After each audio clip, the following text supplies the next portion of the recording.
Every year, thousands of Brits leave the UK in search of a dream in Europe. Look at that sunrise now, beautiful. I could almost die and go to heaven, and this is what it would be like. There's sunshine, scenery and a great quality of life. But all this has to be paid for. Yes, we bought our house! So to fund the dream... This is part of our working day now. Brits are jumping in and starting up businesses. There's absolutely no way that we can host a wedding in this marquee. On this brand new series, we follow a fresh wave of expats. She's like a pregnant Hollywood star. Running B&Bs and boats in Spain. It's another day in the office. Vineyards and villas in France. One day you might be drinking that. But will they make it? Or break it? If we don't start getting bookings, it's going to be a bit of a problem. It's going to be intense. And will these new expats find happiness in the sun? This could be a new life in the sun for us. On today's show, a British charter boat sets sail in southern Spain. It's a great way to explore the sea and feel like a dolphin. But with stiff competition, will this business survive? This has got to produce enough money to grow the business and we get more boats. And feed us. Yeah, we don't even think about it not working. Two expats celebrate their successful first year in Spain. It took me years to get her to move. Then she said to me the other day, we should have done this years ago. As new family members move over. Hola, welcome to Spain. Will they be as successful as the parents? Great to see you. Cheers. And an ambitious B&B renovation project. This is what I do all day, every day. So I get up in the morning, I'm enthused, and I get on with it. And it's amazing how much you can do in a day. But with no building experience, will this expat couple last the course? Things are going far too smoothly, so something's going to go drastically wrong, I have no doubt, soon.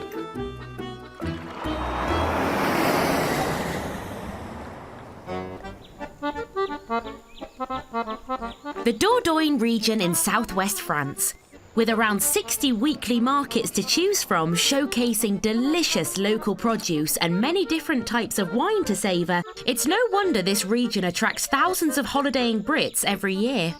Among those who've decided never to leave are Eileen Draper and Richard Brown. They've left Cheshire behind to embark on a new life together after a leisurely few years of dating. Been together 10 years, but no, we haven't lived together before we came over here. Some people said we're crackers.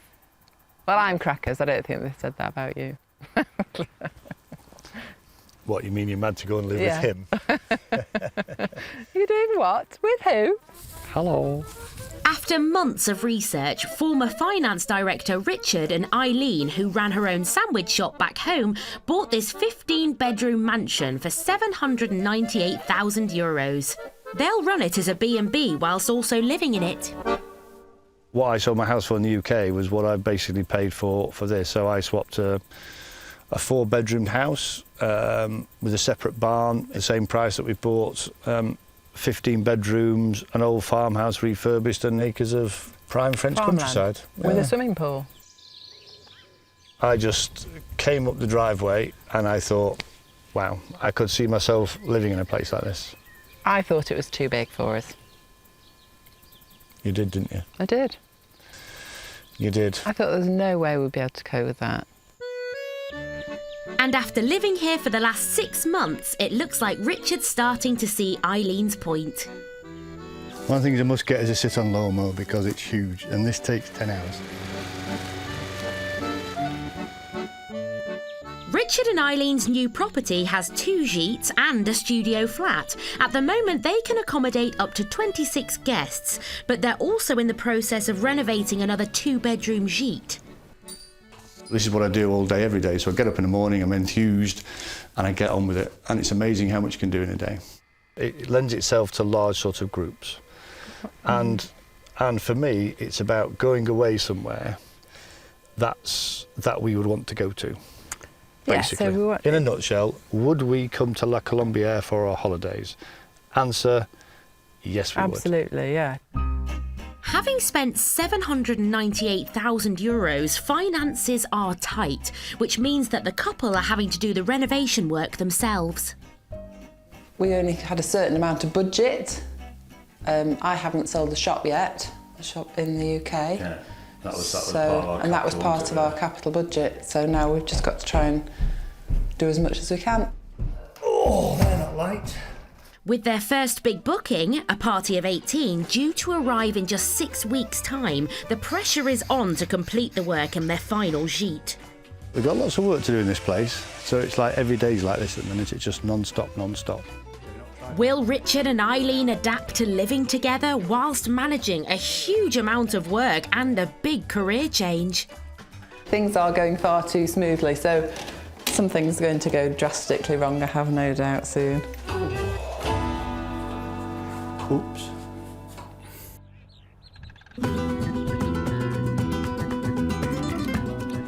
Andalusia in southern Spain is one of Europe's warmest and sunniest areas.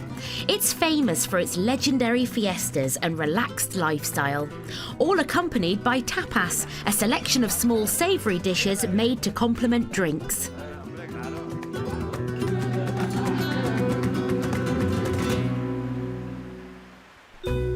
In the small resort town of Calahonda, one couple have decided to play the Spanish at their own game. Craig Hyatt and girlfriend Robin have grand plans to turn this run-down Italian restaurant into a high-end tapas wine bar. We like that idea of doing the tapas with a twist, essentially. You know, so we're doing that, and we're going to do fine wines. And it's going to be a vinoteca, so it's just a wine shop as well.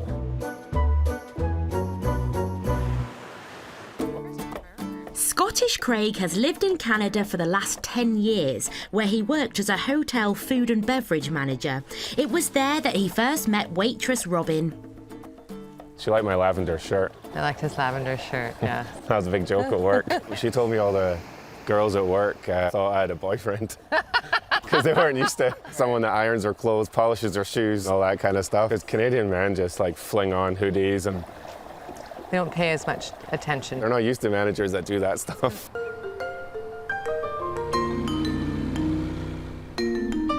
For Craig, the move back to Europe has been on the cards for a while, but for Robin, who's only ever lived in Canada, this is a huge gamble. It's a difficult decision, right? You know, to leave where you were. He's done it, though. Like, you know, he left where he was born and raised and ventured out for a new life, and Yeah. thought to myself, I don't know what was holding me back. Yeah, like getting a little tired of the minus 30 in the winter. You know, I'm looking forward to complaining when it's 15 degrees in the winter. I say looking forward to that. The couple have just bought this restaurant's lease for €25,000. They have set themselves a deadline of 5 weeks to have everything ready to open. We'll have a look at this. We'll turn this on eventually and see if I need to buy a new stove or not. But the restaurant has been closed for some time, so there'll be lots of work involved. Oh, see how bad this is still. Oh yeah, I hardly touched that.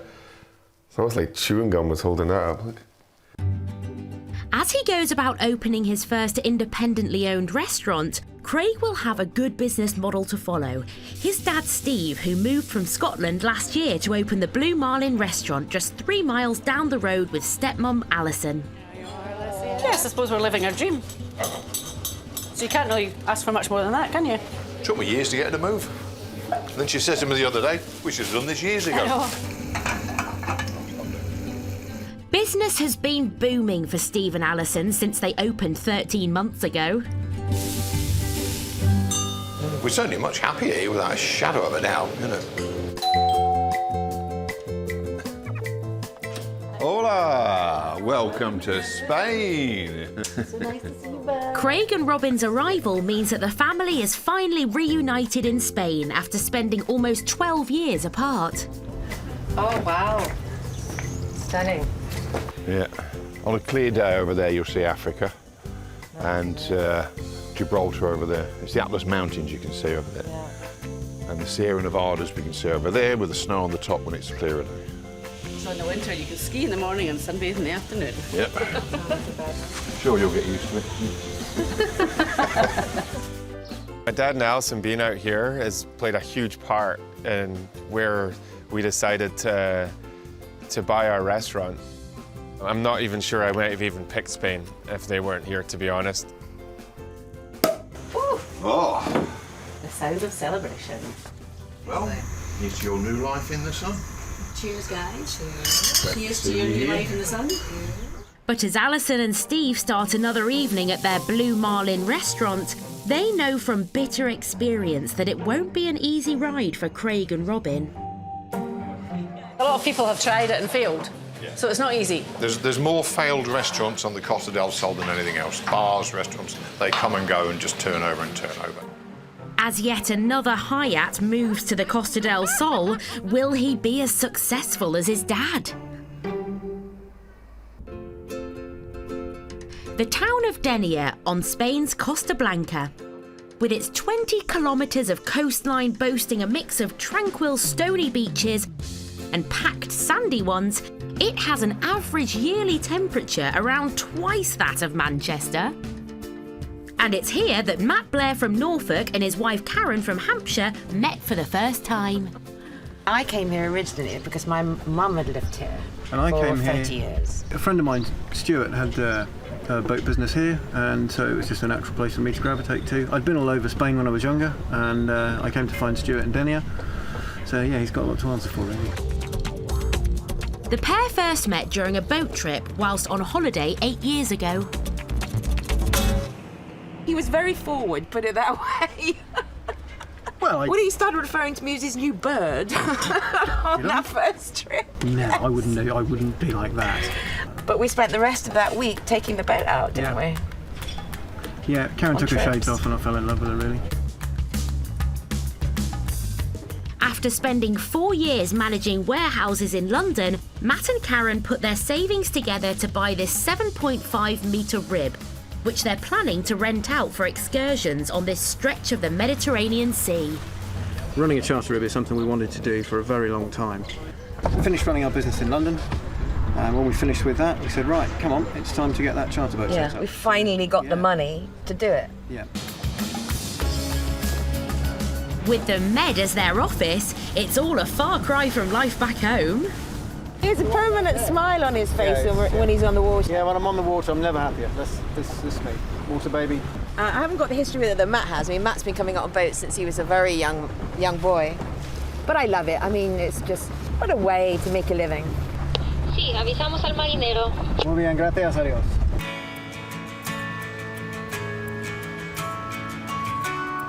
Matt and Karen will offer sightseeing tours, as well as water sports activities such as wakeboarding and subwinging.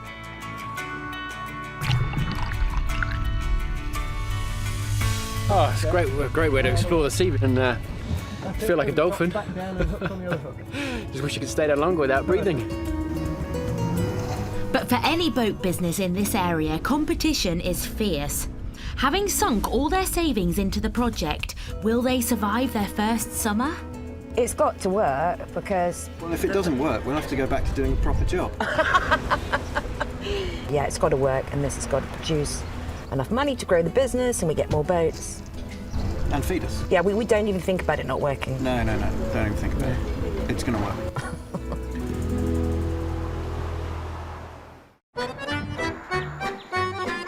In the village of Aimé in the French Dordogne stands La Colombière, the new 15-bedroom property of Eileen Draper and Richard Brown. With a big booking coming up in just 2 weeks' time, the couple hopes to finish the renovations on the 2-bedroomed Lestang Gîte in time. We're going to tile our new bathroom. It's the first time we've tried this. I think you've done a bit of tiling, haven't you? A long time ago. The critical task is whether we stick them on the wall and they fall off slowly. Dunk, dunk, dunk. Like dominoes. Having moved all of the tiles upstairs, Richard now has to cut them to size. Brand new tile cutter. It comes with instructions. And it's the first time he attempts this work in his life. All you need is it to be the Voila. size. Great job, Richard. And there's another bit of good news. Help is on the way. Hello? Richard Norris from Leeds is here to lend a hand on a working holiday scheme. How do? We give him board and lodgings, and he gives us labour. And it's pretty effective labour, actually. We'll keep you busy, we'll keep you occupied, And we'll keep you fed. With 2 weeks to go, he will be a good pair of hands for us to have, a good pair of hands. Couldn't do inside work, no chance. Hate computers, hate technology. I like hitting stuff with an hammer. Just as the couple set into their tiling, Eileen's received some exciting news that's put a halt to their work. A couple have rung to say that they're in Ame and they'd like to come and have a look and maybe stay 2 nights. Bed and breakfast. Tom and Joe Hewitt are on a busman's holiday. They run a B&B back home in England, and they're visiting the area with dreams of moving to this part of France. This is lovely. Yeah, it is. We think so. And we came here on a few days' holiday, so be careful. Yeah, well, not here, but in this area, yeah. We're just looking, and with the hopes of finding some... being brave enough to do something. Being where you are in next year, maybe. Yeah, so... Well, this time last year, we came out to have a look. Wow. Yeah. That was quick. So, anyway, I'll show you inside.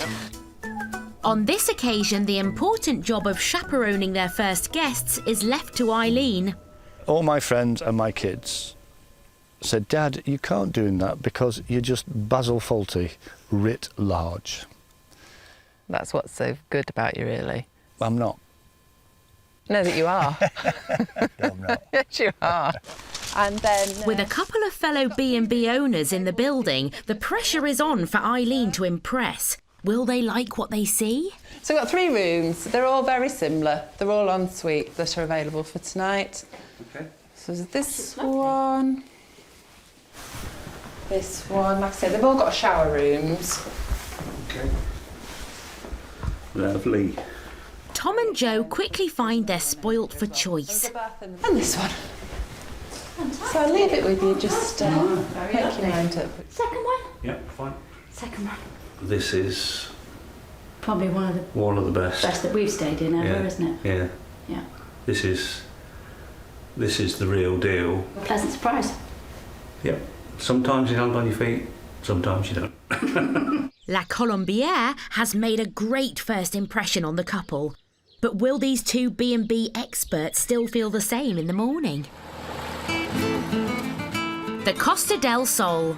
It's been a few days since Craig Hyatt arrived from Canada with a dream to follow in his dad's footsteps and open a restaurant in the town of Calahonda.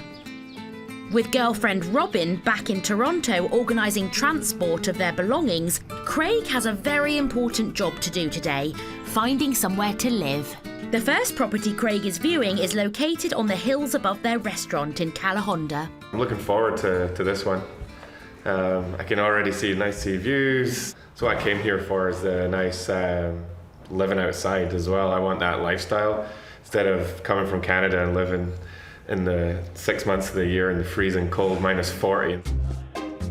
The apartment boasts 2 bedrooms and 3 bathrooms, sea views and its own grounds, and at a rental price of just €700 a month. Wow.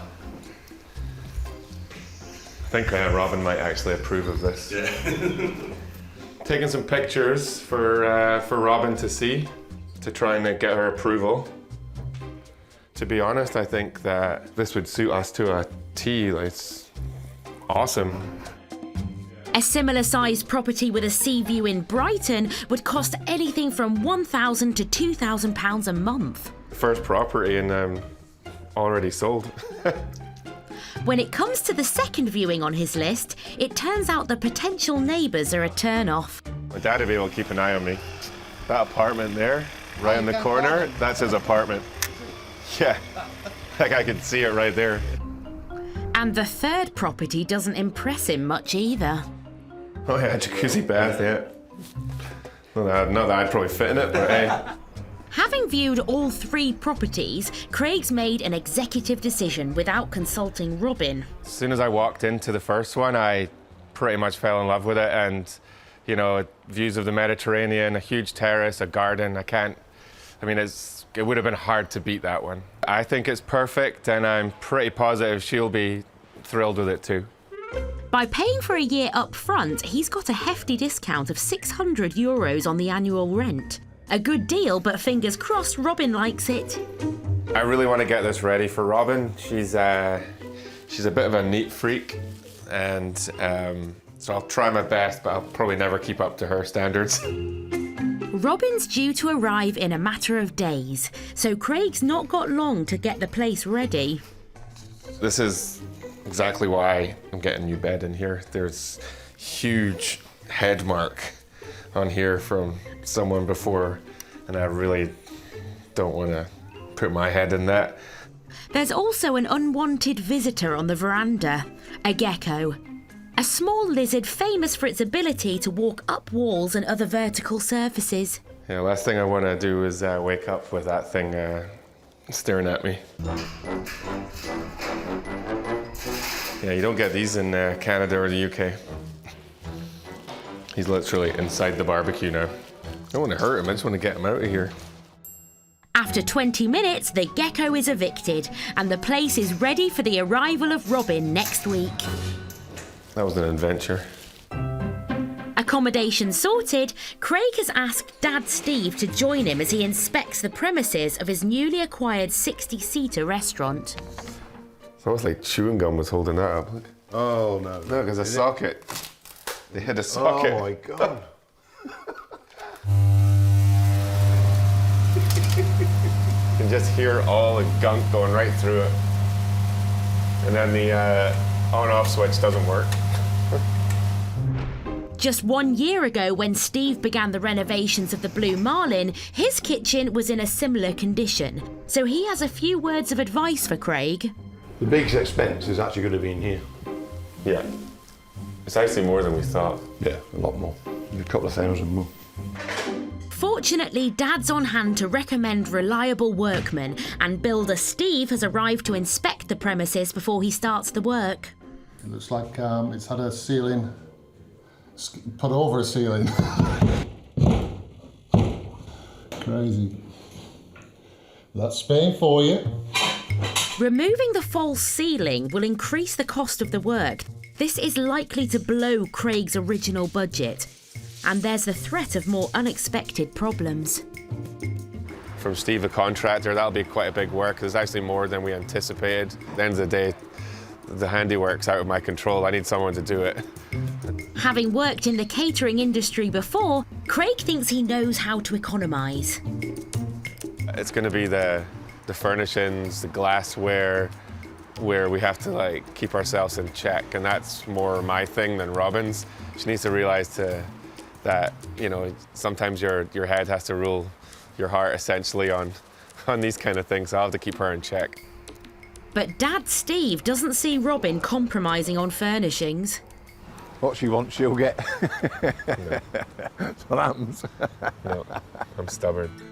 With only 5 weeks to go until his planned opening date, will Craig manage to keep his renovation costs under control? Denia on the Costa Blanca. After giving up their job managing warehouses in London, Matt and Karen Blair have set up a new boat charter business in the town's marina. As long as you do the clean-up work the previous day, if there's not too much to do prep-wise in the morning. They've spent €20,000 on their new supercharged boat, the Blue Dolphin. But there is tough competition in this area from 2 other boat charters, so customer service is key. Hi, Kate. Aha. What can you see? Matt and Karen need to ensure families like the Bellamys enjoy their trip to get good feedback to draw in other customers. We're on number 3, and we're very close to the Balearia building. Brilliant. See you in a minute. Okay, bye. Good, she's on her way. This must be them. Greetings. Hello. I'm Kate. Hi, lovely to meet you, Kate. Hi, Angela. This is Carolyn. Hello. Hi, Carolyn. Hi. And my daughter, Hannah. Hello, Hannah. And George. George. George. Hello, I'm Karen. Hiya. Matt's already on the boat. Do you come through? Matt and Karen run a 4-hour trip, which includes sightseeing as well as water sports activities. So this is George. Hello, George. I'm Matt. Nice to meet you. The 4-hour trip is our most popular trip because you get the opportunity to do water sports. You incorporate water sports in booking if you want to. Got some great snorkeling sites. They may be all smiles, but there are also plenty of nerves. I'm a bit apprehensive because I don't really like boats, but this is more for the kids. This is our steed for the day, the Blue Dolphin. Okay. 250 horse supercharged on the back. Oh, it's a supercharged bit that I'm not too sure about, but okay. Supercharged bit you'll get used to, it's fine. Oh, will I? Yeah. Great. We won't use the supercharger much, I promise. Yeah, Pinocchio. Okay. Fine, good. Let's hope the water sports can win them round. When was the last time you did wakeboarding? 2 or 3 years ago. Okay. Hannah, do you fancy having a go? No. I'm a really good instructor. No, Want to try it? No, I'm not doing that. I've never had anybody who can't get up. No, it's too scary. I'm not going to talk you into it, am I? I don't think you will with her. On a trip like this, it's vital that Matt and Karen settle the nerves of any worried customers. As they exit the port, son George is keen to try out wakeboarding, which involves being pulled by the boat and surfing in its wake. Does your mother dress you in the morning? The biggest thing to remember is to relax. If you try and fight against the board or fight against the water, you won't get up. He's gone. He was up for a while. Yeah, he looked, the technique coming up looked good. Yeah. Yeah. He's gone. After a second failed attempt, will George pack it in? When you're up, George, keep your weight slightly on your back foot. Yeah, we said like, here we go.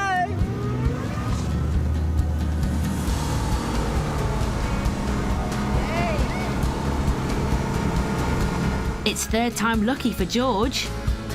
And it seems like his success has lifted the mood for the others too. Oh, wonderful! It's brilliant! As long as he can keep going. Oh, he went over a bit of wash there. He did really well that time. That was brilliant! Oh, well done, bud. Oh, I think you had a good instructor. Do you think so? Is that what's said of the instructor? Well, yes, it can only be, so well done you. Haven't wakeboarded in years and I now want to keep doing it now, so it's good fun.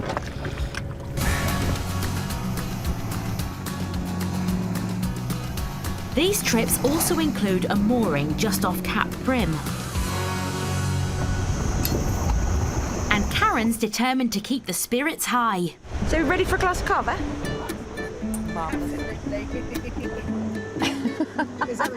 If they can get the bottle open, that is. No, that is not coming. There we go. Yeah, go for it. It's a coming. It's not coming. It is. No, that's not going to go, is it? No. Pass it around the boat. There you go. Who's up next? Let's see if Matt can solve this issue too. Hey!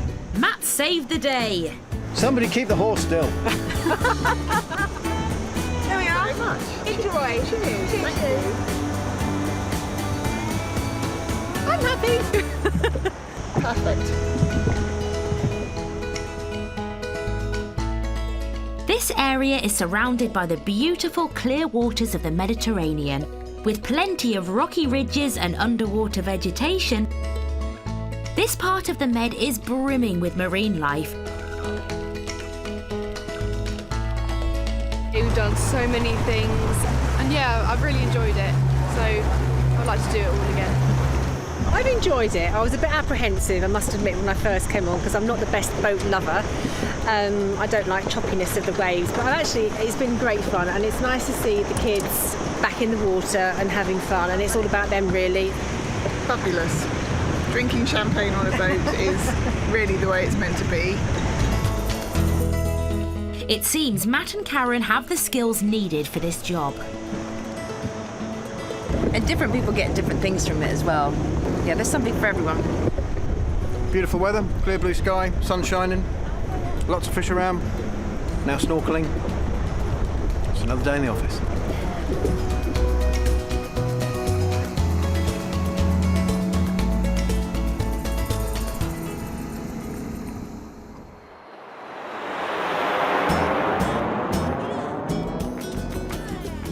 Honda on the Costa del Sol, where Craig Hyatt is about to show his girlfriend Robin the flat he's chosen for them to live in. Robin has actually never lived outside Canada before, and this is her first time that she's ventured this far. She's nervously excited, I guess. She'd left him to choose their new home while she was packing up her life in Canada. Now she's about to find out whether he's made the right choice. Welcome to our casa. Welcome home. There's a bedroom here. Not bad. That's a nice view in the morning as we wake up to. View in the morning. Oh, there, look. Big closet. Look at the size of the closet. Right, it's our living room. Nice Nice big. big couch, yeah, nice big TV. Here is our giant terrace beautiful. and garden. It's gorgeous. It's gorgeous with the view. There's the mountains for me. Yeah. This is beautiful, Craig. Giant terrace, eh? Back in Toronto, Scottish Craig and Robin lived in separate 3-bedroom houses and endured temperatures as low as -30 degrees. Over here, things couldn't be more different. Here with a sink. Flowers are You pretty. can have like a barbecue out here Yeah. with a buffet and all sorts going on. Great. This is all ours. All ours, yeah. Yeah, it's going to be spectacular. Not many people can say they have a palm tree in their backyard. Craig can relax. It's a thumbs up from Robin for the apartment. I'm excited. It's lovely. I love it here. It's beautiful, right? But 4 weeks before their planned opening date, the prospect of earning a living from this rundown restaurant seems a bit far-fetched. Together with builder Steve, they've discovered there are serious problems with the building. I turned on the tap and water didn't come What's gone barreling bad? out. No. Nope, nothing came out. And a big worry is the 40-year-old kitchen extractor fan. Is it gross? Is it disgusting? Oh, there's a dead cat in there. No, it's not. It's just taped on. This vital piece of equipment is broken and its removal will be expensive and tricky. And where's that extraction unit pump out from? It must pump above that sign. Putting all the crap from the roof, isn't it? Yeah. Because it's not got a cover on it. That's nice. Unbelievable. Despite searching for the past 2 weeks, Craig hasn't managed to find a replacement for this vital piece of equipment yet. I got an email stating that it was going to cost 3,200 euros for a new extractor, and I literally freaked out. But I think they just try to sell me their high-end one. But I'm a cheap Scot, so I'm not going to settle for that. He's found it very frustrating being used to North America, where you phone somebody up, instantly get what you want. It doesn't happen here. So he phones up and it's, Dad, I got a problem with this. I said, son, don't worry about it. It's fine. It'll be done sometime or other. But I want it done today. You can't get it done today, Craig. But Craig's fretting for a good reason. With the summer season nearly upon them, these delays could cost them vital trade. Having ploughed most of their money into the venture, Robin is worried. It's hard. I'm finding it intimidating looking at this. I'm scared for sure. I've never opened my own business before, so it's exciting, but I'm quite scared at the same time. I feel nervous. With progress slow and tourists already making their way to the Costa del Sol, will Craig and Robin manage to open on time?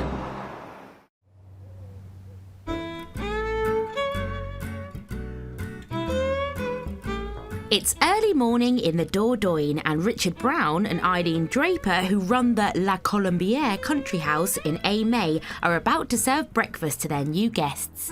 Breakfast this morning is a continental breakfast, so just croissants and fruit, yoghurt.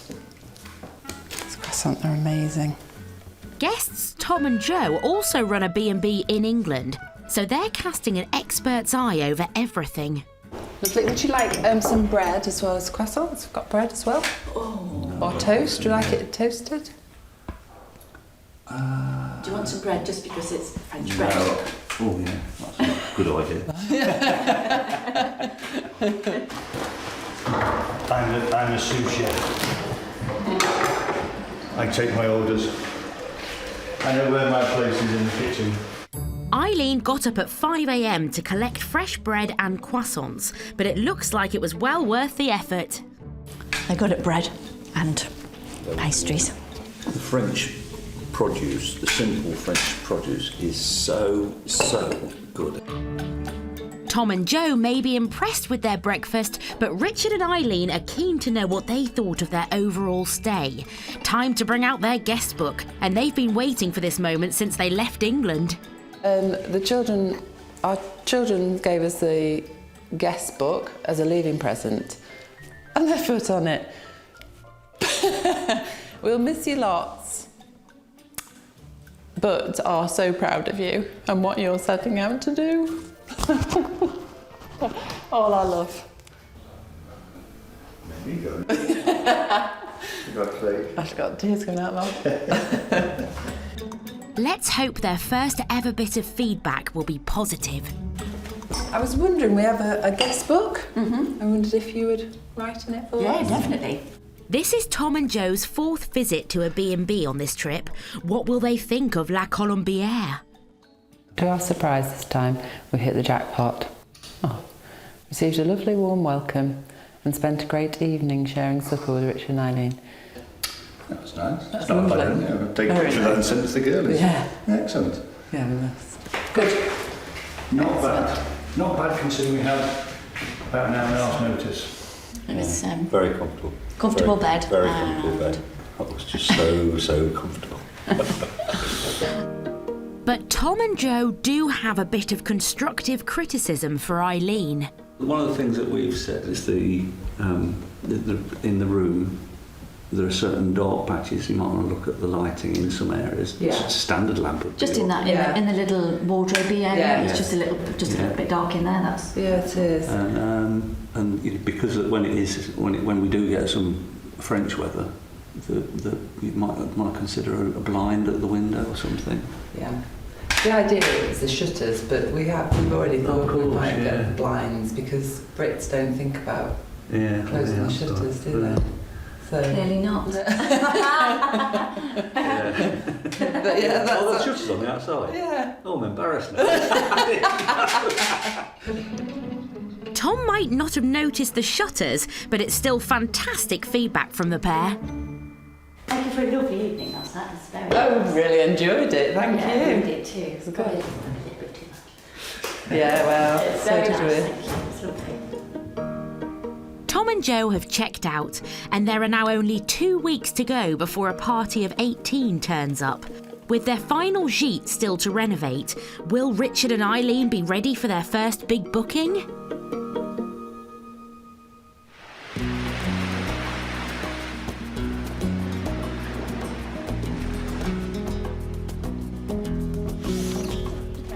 In Denia on the Costa Blanca, it won't be all work for Matt and Karen. You wouldn't be dreaming of doing such a thing. I'm from Southend-on-Sea, Essex, so yeah, even to get in the sea is an experience in Southend. They are also keen to make time to put something back. Well, thank you, everybody. I think it's very good of you all to give up your Sunday morning. By spending a day off cleaning up their office. Well, I've spent a lot of years running around on the sea in boats, seeing bits of plastic, being annoyed about it and picking them up. So I thought, well, there must be other people who are equally annoyed about it and want to do something. Together with these 4 volunteers, Matt and Karen will cruise along Denia's coastline to help clean up this stretch of the Mediterranean Sea. On the starboard, big one. Oh. So that plastic bag right there, to all intents and purposes, to a lot of marine life, is a jellyfish or breakfast. And it's not going to be digested, and it's going to kill them. British expats Helen, Nick, Graham and Kevin all have a house in the area and decided to join the trip after reading Matt and Karen's appeal on the local expat website. Something there. Yeah, just a piece of paper. Carry on. If everybody just took responsibility for their own little bit, then there wouldn't be this problem. And then to watch what it does to the sea life and marine life is just incredibly important. And as they sail past a secluded cove, one volunteer spots a large amount of plastic. But there's a problem. The rocky seabed means that Matt's boat can't get any closer. Tell you what, we're getting a bit shallow here. Yeah, very shallow. Small boat, shallow water. Yeah, broken hull, broken propeller, broken wallet. Matt can't risk going any further as the boat is their livelihood, so the group decides to go the extra mile. Hey, that's dedication, huh? Oh, there's loads of stuff. See who gets there first.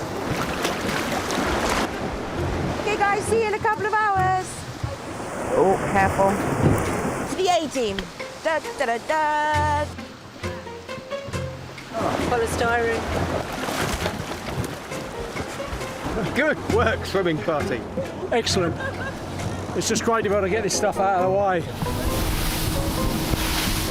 Matt and Karen's first plastic patrol has been a success, and after 3 hours of work, this boatload of expats removed more than 12 kilos of refuse from this stretch of the Mediterranean.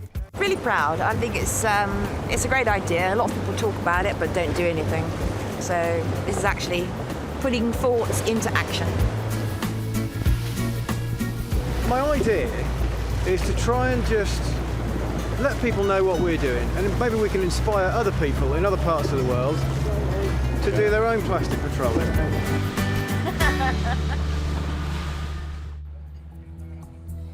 Cleaning up the seabed is a big passion for Matt and Karen, but soon it's bureaucracy and not bin bags of rubbish that they have to deal with. They've received an email from the port authorities asking them to stop operating their boat charter business with immediate effect. Everything was starting to go so Finally, well, yeah. you know, finally. We thought we'd overcome all the hurdles of the paperwork, and then we're starting to get the bookings in. The email gave no explanation for the unexpected order to stop trading. We didn't know if, for example, the director had authorised it, or whether it was a marinero who was just a bit unhappy, or whether someone had complained. So we still don't know. Matt and Karen have decided to meet the director of the marina, but whilst they wait for an explanation, they face losing business. Well, initially, this hurdle means that we are quite literally dead in the water because we cannot operate from this marina. Next time, Richard and Eileen prepare for their big booking. Today is D-Day. It is now 1 o'clock. Are we ready? Are we ready? But can these new hoteliers handle the pressure? Oh, Richard, oh, I'm going to get in trouble. Put the things for the door handle down on the bedclothes, and we now have a dirty mark. As Craig's restaurant nears opening, it's time to choose the menu. So if you want to start yours, yeah. It's like ready, steady, cook this, isn't it? Yeah. But will these rookie restaurant owners taste success or failure? The worst thing you can have is a restaurant where the people that own it do not know anything about food. And Matt and Karen's boat charter hits a rough patch. There is a slight rattle developed on the engine, which could be something very, very serious, which would mean a new engine. That would be under 25 grand down the drain that we haven't got.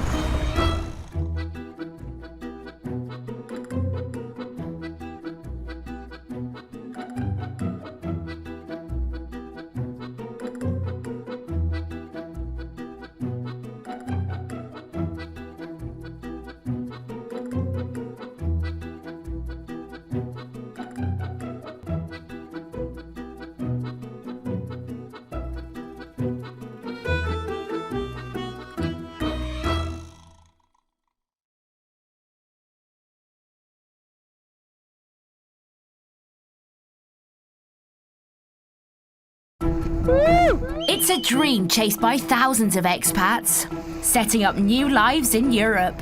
It couldn't be any different than Scotland. I feel like I've just been born. There's great weather and property is amazing value.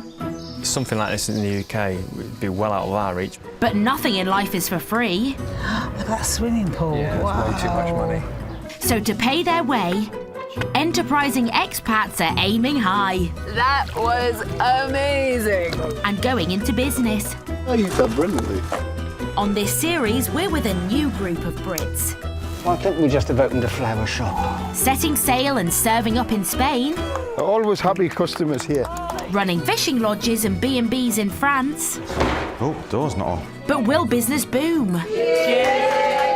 Or go bust? We are quite literally dead in the water. And will these new expats find happiness in the sun? So proud of you and what you're setting out to do. On today's show, a big booking for an expat-run guest house in France. Today is D-Day. It is now 1 o'clock. Are we ready? Are we, Helen? Can these new hoteliers handle the pressure? Oh, Richard, oh, I'm going to get in trouble. Ah. Put the things for the door handle down on the bedclothes, and we now have a dirty mark. As a new restaurant nears opening, it's time to choose the menu. So if you want to start yours, yeah. It's like ready, steady, cook this, isn't it? Yeah. Will these rookie restaurant owners taste success or failure? The worst thing you can have is a restaurant where the people that own it do not know anything about food. And a British-run boat charter in the Med hits a rough patch. There is a slight rattle developed on the engine, which could be something very, very serious, which would mean a new engine. That would be about a 25 grand down the drain that we haven't got.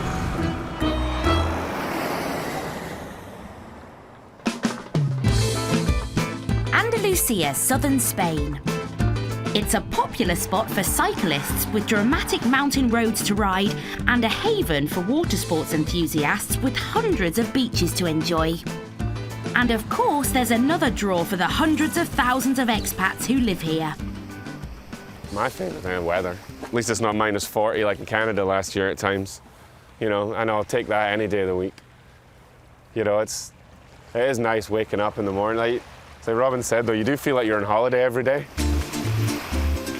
Scottish Craig Hyatt and girlfriend Robin have swapped Toronto for the popular resort of Calahonda, where they're planning to open a high-end tapas and wine bar. It's going to be good. It's getting exciting now because we're almost there. But they had a few little mishaps the past few days. Since collecting the keys 4 weeks ago, they've unearthed a series of botched jobs, delaying progress and stretching their finances. Putting things right has cost more than they expected and delayed the bar's opening. Fortunately, with help from expat builder Steve, they're now moving in the right direction. That looks better. Oh yeah, more clean, it's easier. So we're on that a little bit. Some white paint on there, it'd be perfect. And what about that, just paint that as well? Yeah. And then if we ever want into it, just screw it, right? Yeah. Perfect, yeah. I think he might just run a little bit late, but hopefully he gets opened on time. It's, we shall see. With builder Steve busy with repairs, Craig can turn his attention to another crucial aspect of this new venture, choosing the menu. An area he knows very little about. Fortunately, Craig can count on Dad Steve and stepmum Alison, who run their own restaurant here in Spain. Then we're going to do now some grilled asparagus. So we've got a piece of white and 2 green. And we're going to grill it in a little serrano ham. Craig's not really been involved in food production before. I mean, he's been front of house, but he's never been involved in the actual kitchen management. The worst thing you can have is a restaurant where the people that own it do not know anything about food. Down at their restaurant, Steve shows Craig how he could be more creative with the tapas dishes he's planning to serve. I mean, Spanish tapas are really lovely. That's just meatballs stuck in a bowl and stuck down, and I don't know, it just tastes nice, but it just doesn't look great.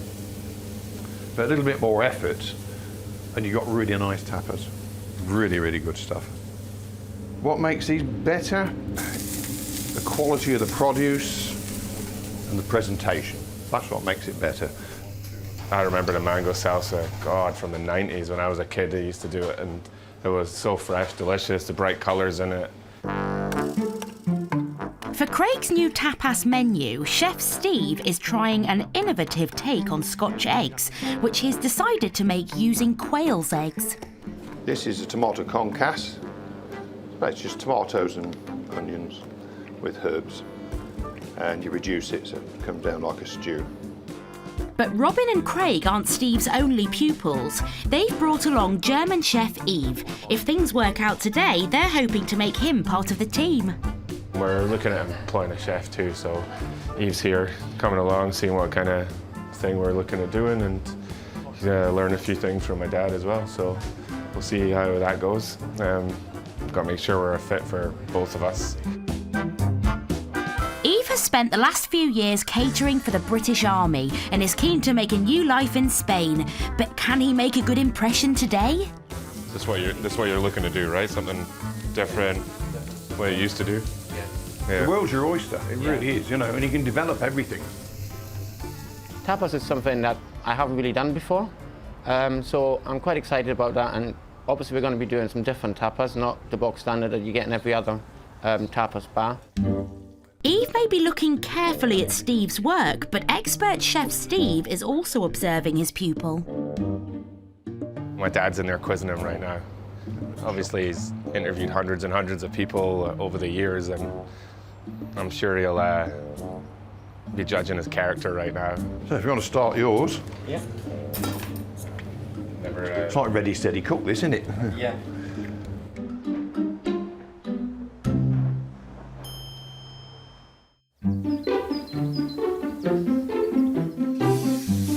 After an extensive test, it's good news for Eve. He's back as a full-time chef. Can't wait to get ready and get opened and get cooking. This time we're just tidying everything up, just making sure that everything is ready and clean. Eve might be keen to start cooking, but front of house, Craig and Robin are struggling to get the place ready. They didn't deliver the chairs. They haven't... No chairs, no plates. Half the plates didn't arrive, more than half. Only one plate arrived. One bowl arrived. We're missing majority of everything.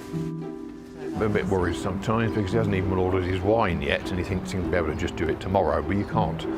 You've got to get it organised, and the people that supply you the wine, especially specialist wines, have got to get that organised themselves.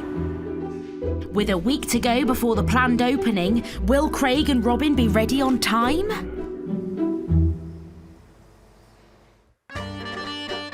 France. With its ancient traditions, relaxed lifestyle and wholesome produce, this country tops the charts for life expectancy and early retirement, so it's no wonder it attracts plenty of British expats.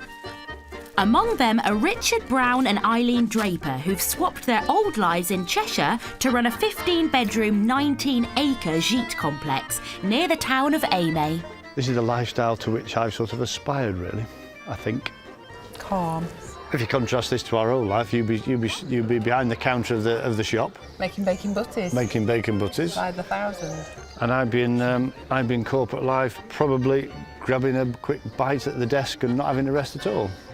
Following 10 years of dating, they've finally moved in together, and what a way to test their relationship. After hosting some surprise B&B guests 2 weeks ago... Thank you for a lovely evening last night. It's very... Oh, really enjoyed it, thank you.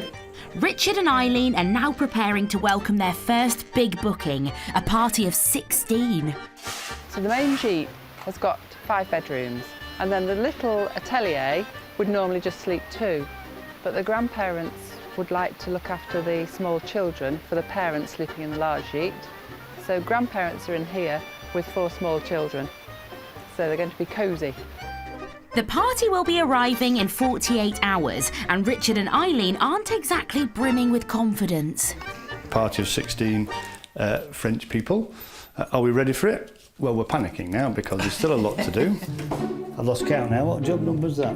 So the next 48 hours is all about going through the gîtes and finishing off the last sort of 5%. Yeah, putting pictures up, toilet holders.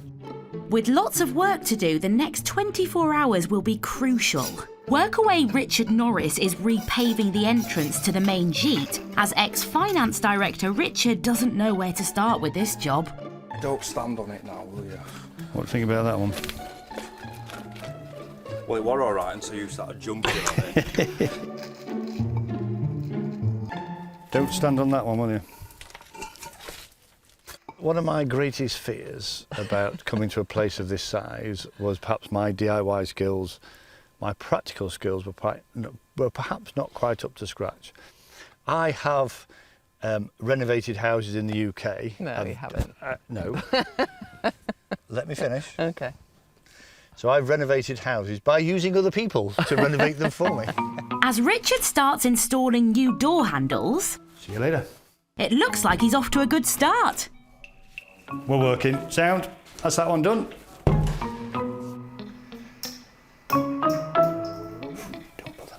Richard, oh, I'm going to get in trouble. Oh, it was going so well.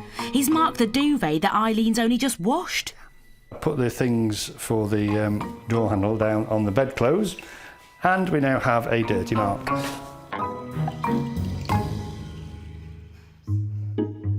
Fortunately, Eileen is on hand to clean up after Richard. As they prepare to welcome their French guests, Richard and Eileen have one last job to do: brush up on their language skills. So what are you going to say to them when they get here tomorrow? Bonjour. Bienvenue, bienvenue, bienvenue à la Colombie. Nous ne parlons pas le français. Nous ne parlons pas français très bien. Don't speak French very well. Can Richard and Eileen rise to the occasion and impress their upcoming guests? Oh, it's not bad. Should we have a cup of tea? What a very good idea.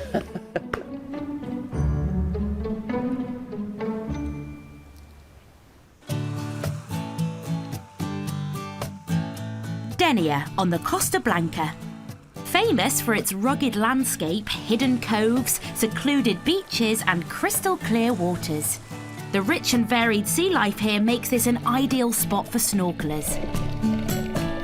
After giving up their job managing warehouses in London, Matt and Karen Blair have chosen this beautiful location for their new charter boat company. Hello, White Coast Charters. It was a dream Matt had always had. And of course, if you love somebody, then their dream becomes your dream. But for me as well, it's just a fantastic way of life. Also, Matt's not very good with paperwork, so I tend to look after all the accounting side of things and the admin side of things. You just told the whole world, Karen. That was a secret. Matt and Karen's first season had started well with regular trips out on the Med. You could imagine it as like being towed through the water by a dolphin or something, and that's the sort of feeling it gives you a bit of a rush that you're moving through the water faster than you could ever swim.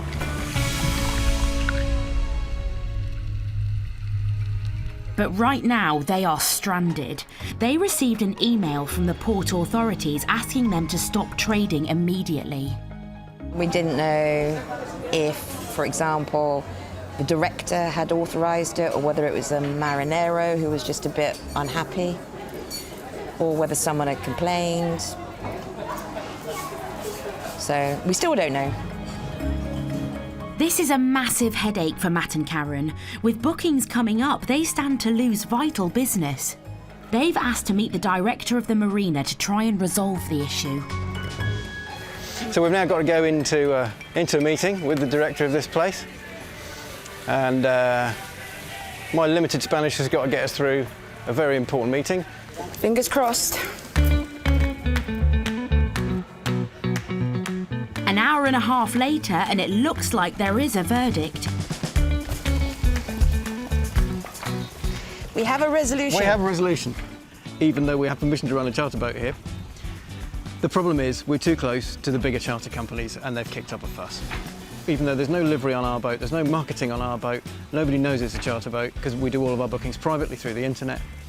So the solution is they will allow us to operate, but we have to move to a different pantalan, a bit less conspicuous, a bit further out of sight. So we're back in business, albeit on a slightly smaller visual scale, but that's fine, that suits us. At least we can go to work now. By simply switching their boarding point to a more discreet jetty means Matt and Karen can honour the upcoming bookings and get back to business. Really, really relieved. So we thought we were going in there today and they were just going to say, absolutely no way, you have to stop operating as a charter boat. And this now gives us the opportunity. We can still operate, we can still run the charter business. With the green light to carry on, the couple check out their boat's new home. 43, 41, That's us. 39. This is Blue Dolphin's new home. Well, it's not so bad. No. We've got bars, people can meet there, and go for a drink afterwards. Yep. Yeah, this is all right. This will work. Normal business shall be resumed shortly. It will.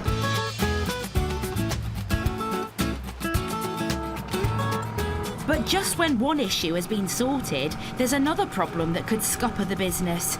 Engine trouble. I'm a bit concerned because there is a slight rattle developed on the engine, which could be something very, very serious, which would have been a new engine. That would be kind of 25 grand down the drain that we haven't got. We'll just have to fix it somehow. With the summer season in full swing, could a dodgy engine sink Matt and Karen's fledgling business? We wouldn't have the money to cover it, so we'd either have to find some financing or think of something else. So we really are keeping everything crossed. That it's not serious. That it isn't serious.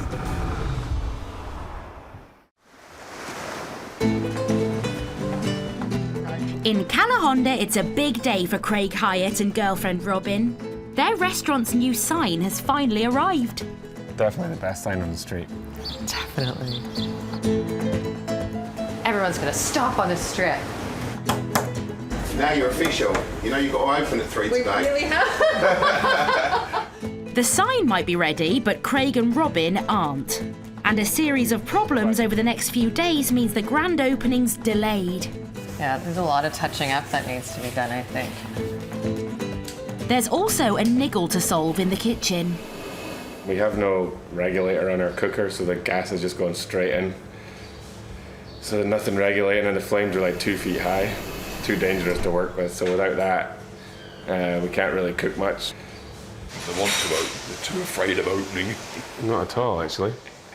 Not at all, actually. I want to do it properly. There's no, what's wrong with that? Put your best foot forward, right off the bat. Leave Mr. and Mrs. stressed to it. Robin and Craig have now been without an income for 3 months. I think now I'm just numb. Be nice to open, I suppose. We need to start owning money. Yeah, owning money. Yeah, I don't own any right now. And it seems like their year-old relationship has been tested during these last few days. I mean, we had a bit of a bicker yesterday, maybe it was good, but it's kind of discouraging because we should be getting along and laughing and having a good time with it, right? We made this decision, right?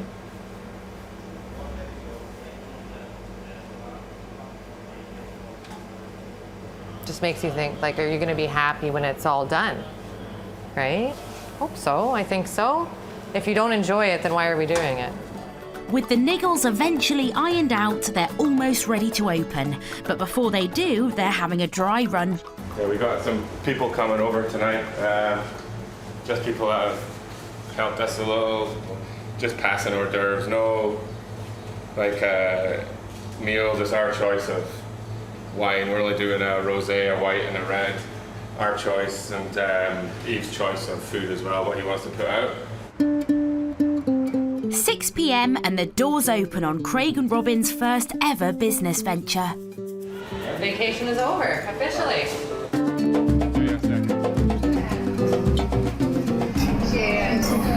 The guinea pigs are quick to highlight potential problems when it comes to the vino. Small measures of it. That's my son as well. Look after his dad, wouldn't you? There you go. Service that. But at least everyone's impressed with the tapas. Compliments to the chef. Absolutely delicious. I'm looking forward to seeing the full menu. Very nice. We'll be regulars. It's in our local area, we'll be regulars. And even the trickiest customers are happy. Food's delicious, and there's attention to detail, it's beautifully presented, and you've got a nice mixture of traditional style and modern, which is good. As long as he doesn't do better than his dad, it's fine. Despite a bumpy ride, the rehearsal night has been a success. But will things go as smoothly when they open to paying customers? In Denia, southeast Spain, the beach is a hive of activity. Every summer, 150,000 tourists choose this part of the Costa Blanca for their holidays, which offers charter boat owners Matt and Karen Blair plenty of opportunities to make money. But their livelihood relies heavily on their boat, the Blue Dolphin, which is stuck in the boatyard. Well, this is not where we want the boat to be in the middle of July. With bookings coming in a boatyard, taking the gearbox off. As Matt feared, there is a problem with the engine. I've got to remove this whole lower section here, pull it apart, take the broken bits out and put some not broken bits in. And then put it all back together and get it going. Because we've got bookings tomorrow afternoon. At this stage, Matt doesn't know to what extent the engine is damaged. Frustration, really. It took so long to get everything set up. And then we're up and running. We've got bookings coming in. We're getting great feedback. I think, yeah, we're doing it. We're doing what we said we were going to do. And then it's like the rug's pulled from under your feet. Having taken the gearbox apart, Matt has finally found the cause of the engine fault. Here you can see the problem. This main drive gear and the teeth are smashed off it. So that's what we've got to replace, is these cogs. It's coming right up to our busiest time now, and that's like 2 or 3 grand a week out the window. The new parts have to be specially ordered from abroad. They will cost almost €2,000 and might take over 2 weeks to arrive, which on top of losing much needed trade is terrible news for Matt and Karen's business. So now I've got to get the credit card out, much to the distress of the financial director. Karen is surprisingly calm about it all, but I'm sure there's underlying distress at the fact that we're in the middle of July and the gearbox is in bits on the shelf, on the floor here, and not on the back of the boat with customers on board making money. Because we've just got to get it fixed, get it back on the water and get back out there. And there's a special urgency for Matt to complete the repairs. Money stops coming in and we can't go to work. It's bad. Will Matt and Karen overcome yet another setback to save their season?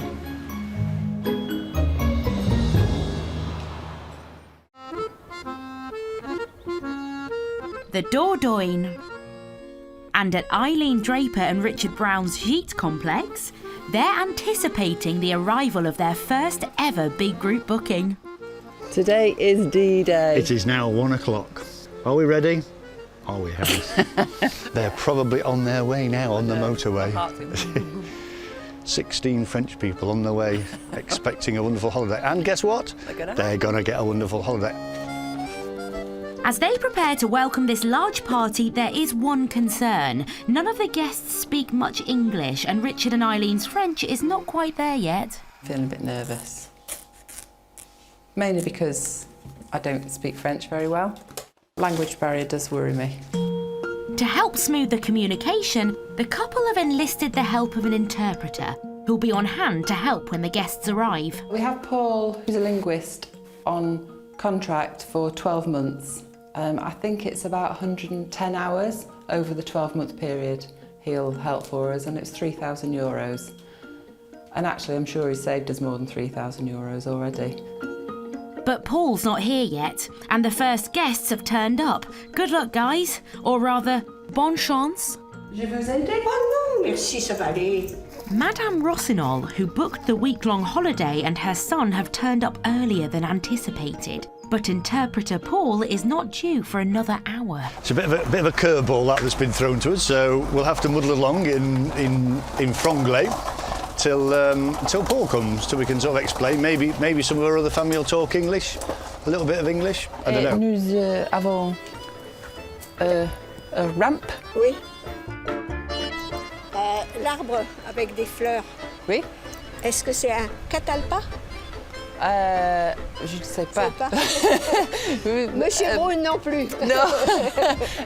Le Indian bean tree. Oui. I struggled a little bit, but we were okay. We understood each other, and she was saying that it's beautiful. She loves the countryside, and it's beautiful here, and she was glad there's some shade because it's going to be very hot this week. Le commune. Oui. Oui, d'accord. Lundi, mardi, mercredi. Ah, oui. The French guests are all smiles, but Paul the interpreter can't come a minute too soon. We've waited a long time for this. It's been a long time in coming, and here it is. Wow, we're here. Scary. Scary, with a capital S. With the rest of the family turning up. She speaks English. Bonjour. Bonjour. Bienvenue à la Colombie. Merci. Finally, interpreter Paul arrives too. So c'est mon ami, Monsieur Muxlow, qui parle français. Très bien. Bonjour madame, c'est un plaisir. Enchanté. Bonjour, Enchanté madame, enchanté. Voilà. Il est le cavalry. Le cavalry. It's time for the guests to explore Richard and Eileen's sheets. Bien accueilli et 5 chambres. And she's got 5 bedrooms, she said, so she's really happy. At the end of their inspection, the guests have chosen their bedrooms and have some feedback for Richard and Eileen. She is sure that they will be delighted with what they find here, and she says in particular that Richard and Eileen have welcomed them in such a manner that it makes them feel very, very at ease, and they're thoroughly looking forward to spending their week here. It seems Richard and Eileen's efforts have paid off. I'll tell you what, I'm absolutely cream cracker, but cheers. Well Cheers. done, you. Well done, you. Should be proud. Who'd have thought? Who'd have thought? Who'd have thought this time last year, this time this year, we'd be welcoming 16 Français? It smiles all round, but will the party of 16 still feel the same way at the end of their week-long stay? Cheers. Well done today. Yeah, well done, you too.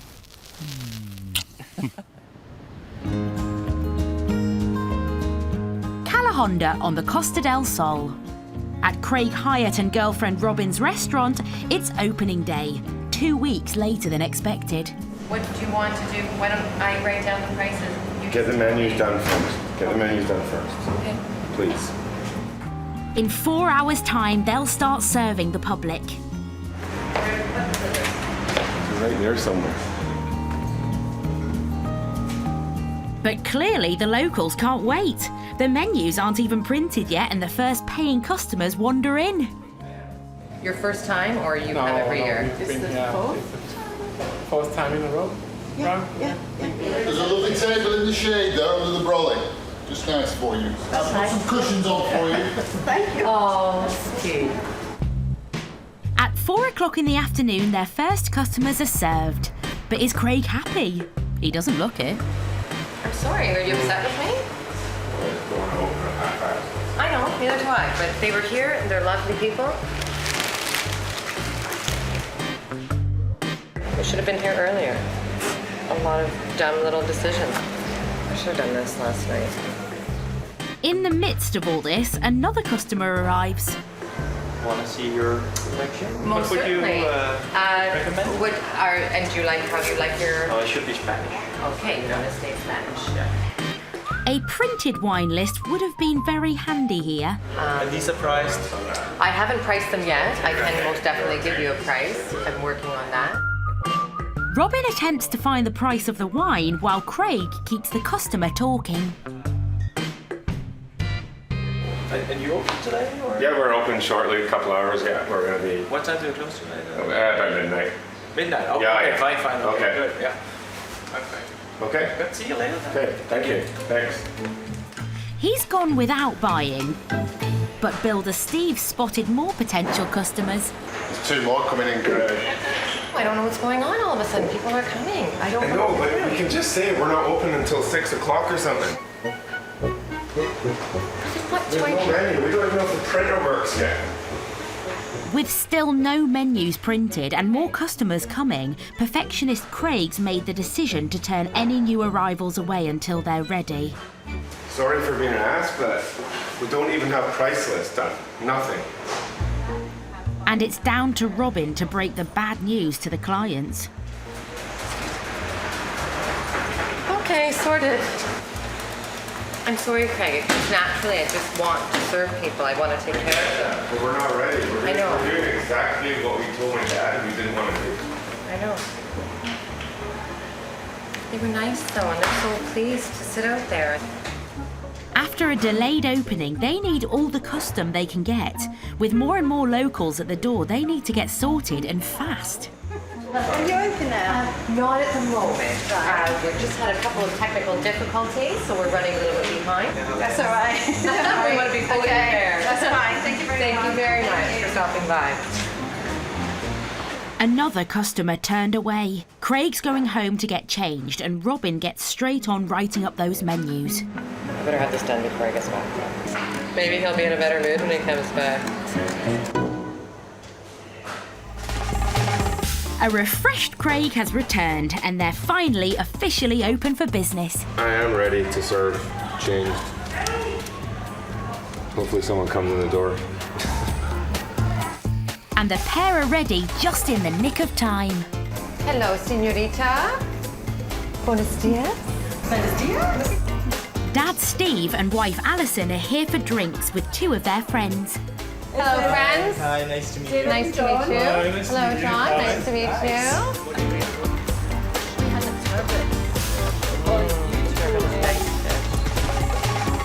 Oh, sorry. Oh, jeez. My first day. Stop it, Craig. First day this. He's giving me the look. It's the napkins. I was going to give you a napkin. I decided against it. Thank you. Cheers. Congratulations, Craig. Good luck. Happy in your business? Good luck. We're now officially open. But there's news to lift Craig's spirits. 2 more customers have arrived and they want food. First order, Eve. Small, I'll just put S beside everything, S or L, right? So small prawn and chorizo, small slider, so we'll just do 2 and then 3 for large, I think. Yeah. Remember, we can fire it all out, whatever's ready, right? Yeah. Bit of bread on that too, eh? And with more food ordered, it seems the guests are enjoying what's on offer. Oh, the food was delicious. It was really nice. That was good. Really good. There's a lot to beat at the Blue Marlin. The food is good. So it's got the right chef. Everything seems to be happening, so we're happy. So after all the early mishaps, Craig and Robin are finally hitting the right notes. It feels good. It's a strange feeling, though. I don't feel like I know what I'm doing. It's the problem. Tomorrow will be better, I think. Who's this wine for? Is that what they ordered? He told me to pick. I picked. Is it closing time yet?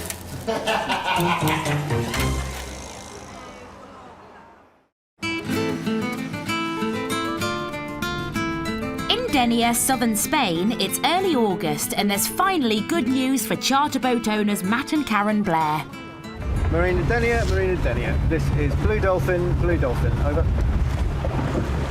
Yes, this is Marina de Denia, I copy. Hola, buenos días, Marina Denia. ¿Se puede gasolina, por favor? Sí, avisamos al marinero. Muy bien, gracias, adiós. They're back in the water quicker than expected.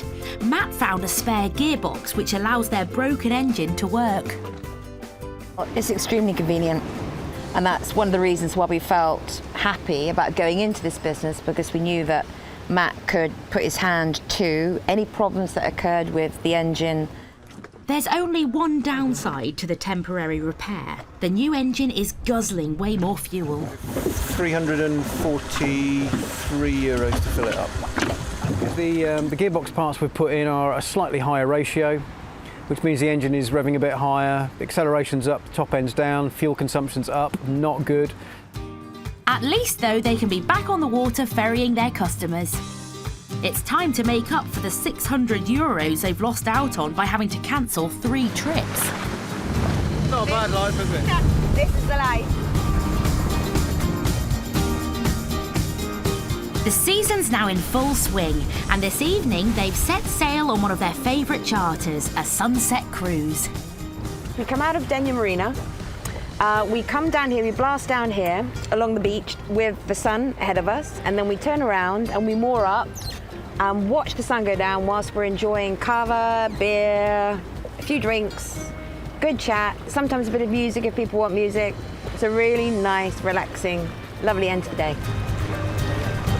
Joining them on the trip are husband and wife Duke and Julie. If Karen done it wrong and we shot off at 50 miles an hour, it'd be so funny.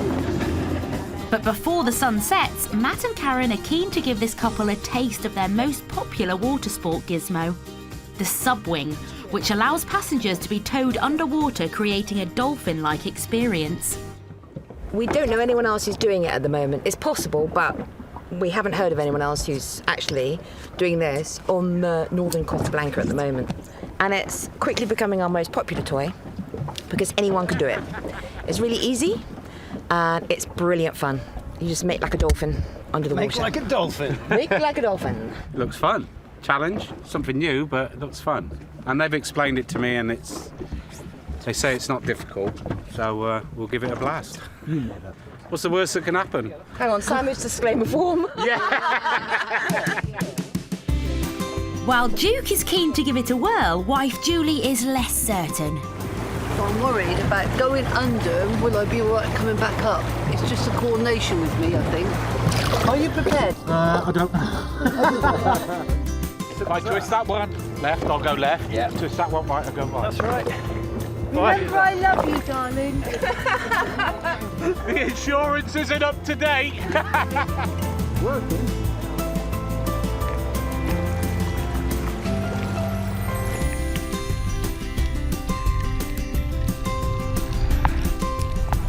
Wow! Yeah, amazing, absolutely amazing. That's exactly the reaction that everybody has when they first subwing. And they can just do it straight away. There's no like, oh God, I can't do it. Because you can, you just point it where you want to go.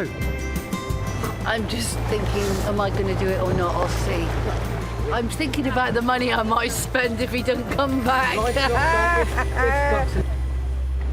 Fantastic. Brilliant. Really good. With Julie happy staying put on the boat, it's time to slowly cruise back to shore as the sun sets. Right now, it's times like this when it's all worth it. You know, the long hot days, and it is a lot of hard work. There's a lot of cleaning, there's a lot of preparing, a lot of paperwork, and a lot of stress setting it all up in the first place. But times like this, yeah, this is why we're doing it, isn't it? So we can come out here, the sun's going down, no shirt on, it's warm, sub-winging. Nice. The couple are really back in business, but need more days like this to ensure they end the season on a high.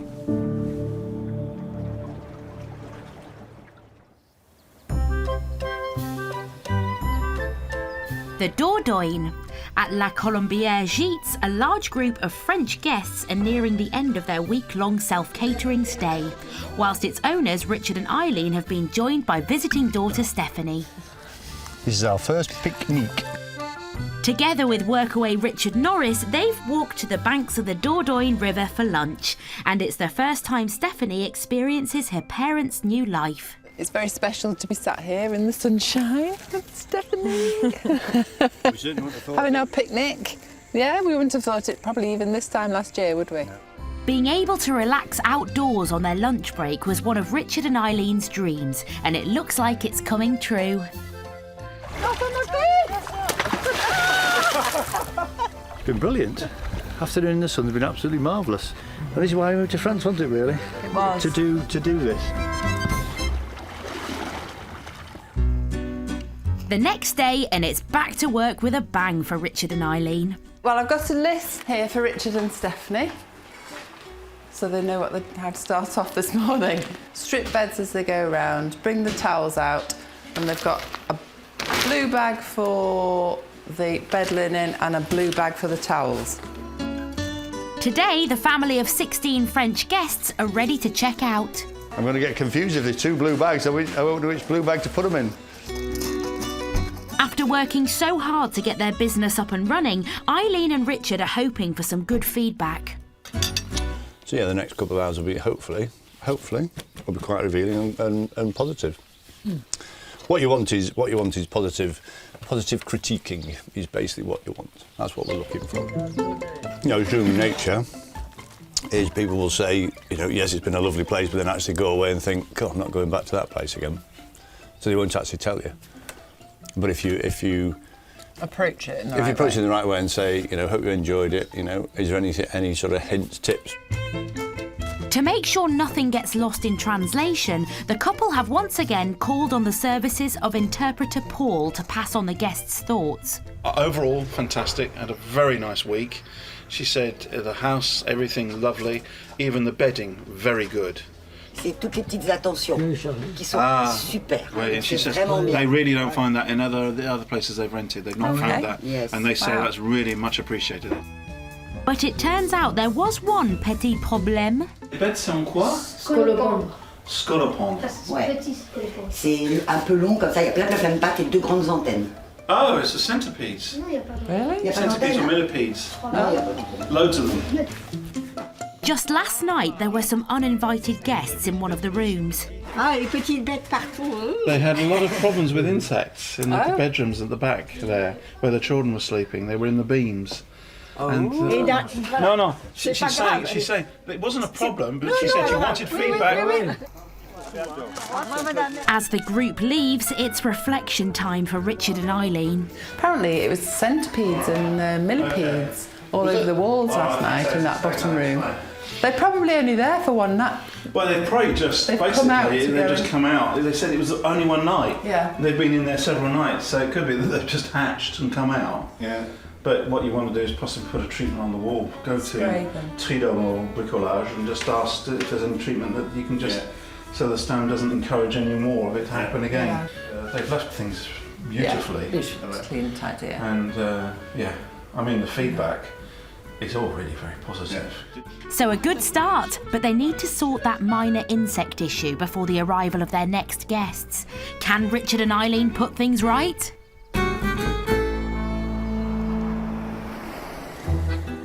Next time, challenging times for Craig and Robin's restaurant. Discouraging when you have 2 restaurants on either side of you that are just so busy. As they spend big to turn their fortunes around. You're going to be talking about 500 and some for supply and then fitting. Not cheap. No, I just think it'll look better.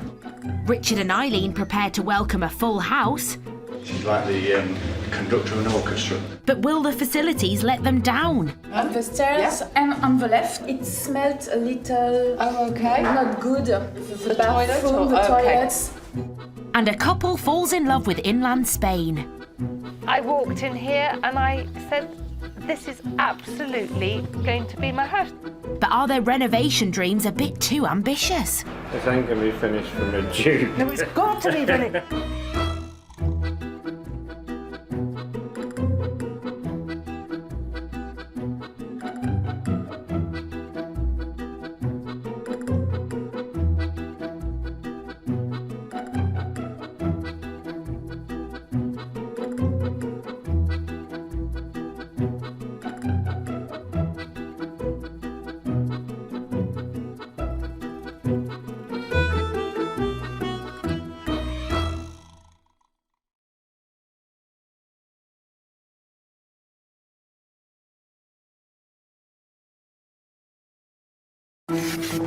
A new life in Europe, a dream chased by thousands. I don't really think you can better it. It's just amazing living in Spain. With sunny days and a great way of life, it's easy to see why. Woo! But this doesn't come for free. To come up with that money out of thin air is quite difficult.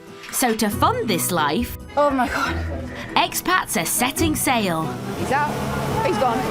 And setting up businesses. There's mushrooms growing on the wall. Okay. On this new series, we follow a fresh group of expats. Every day's like this at the minute, it's just non-stop. Run, run, run!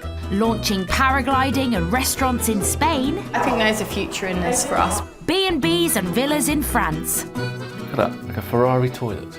But will it be profitable? There was a lot of happy people here. Or simply painful? I want a piece of Spain, not a piece of Chernobyl. And can the new expats really make their new life in the sun pay? Job well done. I'm so happy. On today's show, challenging times for a British-run restaurant in Spain. Discouraging when you have 2 restaurants on either side of you that are just so busy. As its owners spend big to turn their fortunes around. You're going to be talking about 500 and some for supply and then fitting. Not cheap. No, I just think it'll look better. This large French B&B prepares to welcome a houseful. She's like the conductor of an orchestra at the minute. The captain of the ship. But will the facilities let them down? On the stairs and on the left, it smelled a little not good. The bathroom, the toilets. And a couple falls in love with inland Spain. I walked in here and I said, this is absolutely going to be my house. But are their renovation dreams a bit too ambitious? This ain't going to be finished for mid-June. No, it's got to be finished.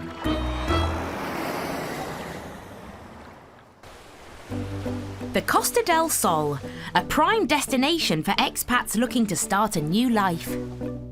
Here, stunning properties are located just minutes away from the Mediterranean coast at very affordable prices. Here we have a 3-bedroom penthouse apartment, really nice swimming pools, tropical gardens. On the lower level you'll find 2 bedrooms, 2 bathrooms, the kitchen, utility room, and upstairs you have the master suite, private balcony with panoramic sea views and ensuite bathroom. The price is 209,000 euros. This area of Spain also has more golf courses per capita than anywhere else in Europe. Oh, pulled it. These attractions have drawn Craig Hyatt and his girlfriend Robin to seek a new life here. They've swapped Toronto in Canada for running a restaurant in the town of Calahonda. You learn to relax here. Like, it's so nice living here. Like, it was the right decision, wasn't it, for us just now? Wasn't it? I think so. To come here. Seemed right. Craig and Robin's opening night at their new restaurant made them a good profit. Oh, the food was delicious. It was really nice. Oh, it was good, really good. But that was followed by a tough 7 days with hardly any customers coming in. The one day we were really down. We took 28 euros. Like, we were really, really down, the 3 of us that day. I didn't even bother doing the till. I just put the till, I didn't even bother doing it. I just left it open for the next day. Just one of those nights, isn't it? It's discouraging when you have 2 restaurants on either side of you that are just so busy, so busy. So that's a bit of a hard thing. But Craig thinks he knows one reason why diners prefer the restaurants next door. They offer sun shelters. 2 meters is here. That's perfect, isn't it? Craig's called on expat builder Steve to quote for a new canopy. Oh, we could go 250, but it's going to be coming lower and lower and lower. I'd rather have done properly. You're going to be talking about 500 and something for supply and then fitting. Not cheap. No, I just think it'll look better. Not cheap. Black. I think it's worth it. When you go by, you can see it, it sticks out. As well as investing in the business, ex-hotel food and beverage director Craig has introduced new offers to attract customers. And we started a feature menu, which is there's 8 tapas on it, and you pick 4 and you get 2 glasses of house wine with it as well for 15 euros. The same night, the mussels are quite fantastic. You could go on to something and have like the cheese. Very nice with this wine. The first signs are encouraging. See, all it took was one person to sit there. Then everyone came in. The place is busy. We got another table? 2 guys just walked in.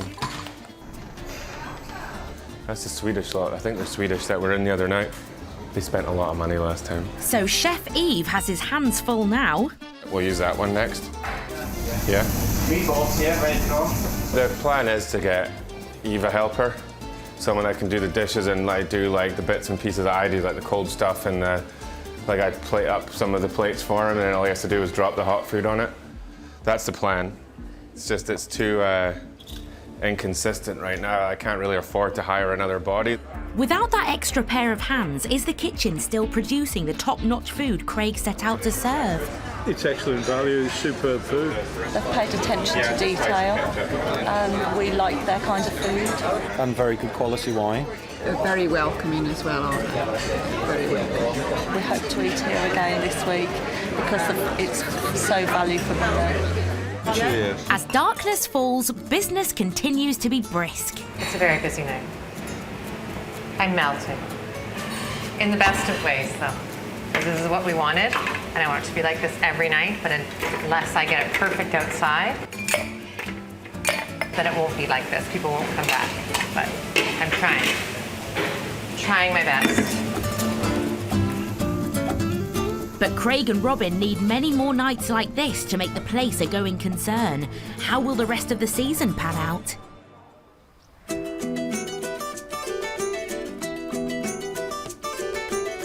The Dordogne. This is one of the greenest regions in France. With miles of lush countryside, it's a very popular choice for many British expats. Near the town of Aimé, former finance director Richard Brown and his partner Eileen Draper We'll have our own field of sunflowers next year. That'd be nice. have bought this 15-bedroom gîte complex and are getting used to their new life in France. And round every corner, there is heritage, there's a beautiful village.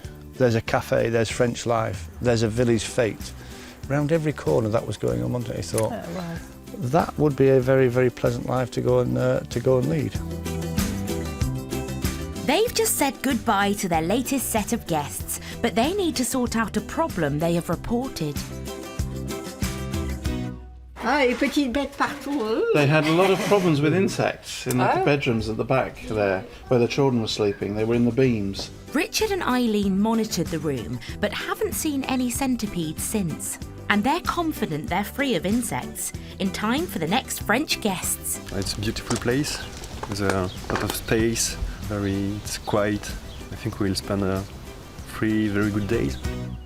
And student Greg and 3 of his friends from England. We're down here for a long weekend, effectively. It's a friend's wedding. But yeah, we're just making the most of it, really. It's like a little mini holiday. But their time's nearly up. For both sets of guests, it's checkout day, and Richard and Eileen have got another huge challenge ahead of them.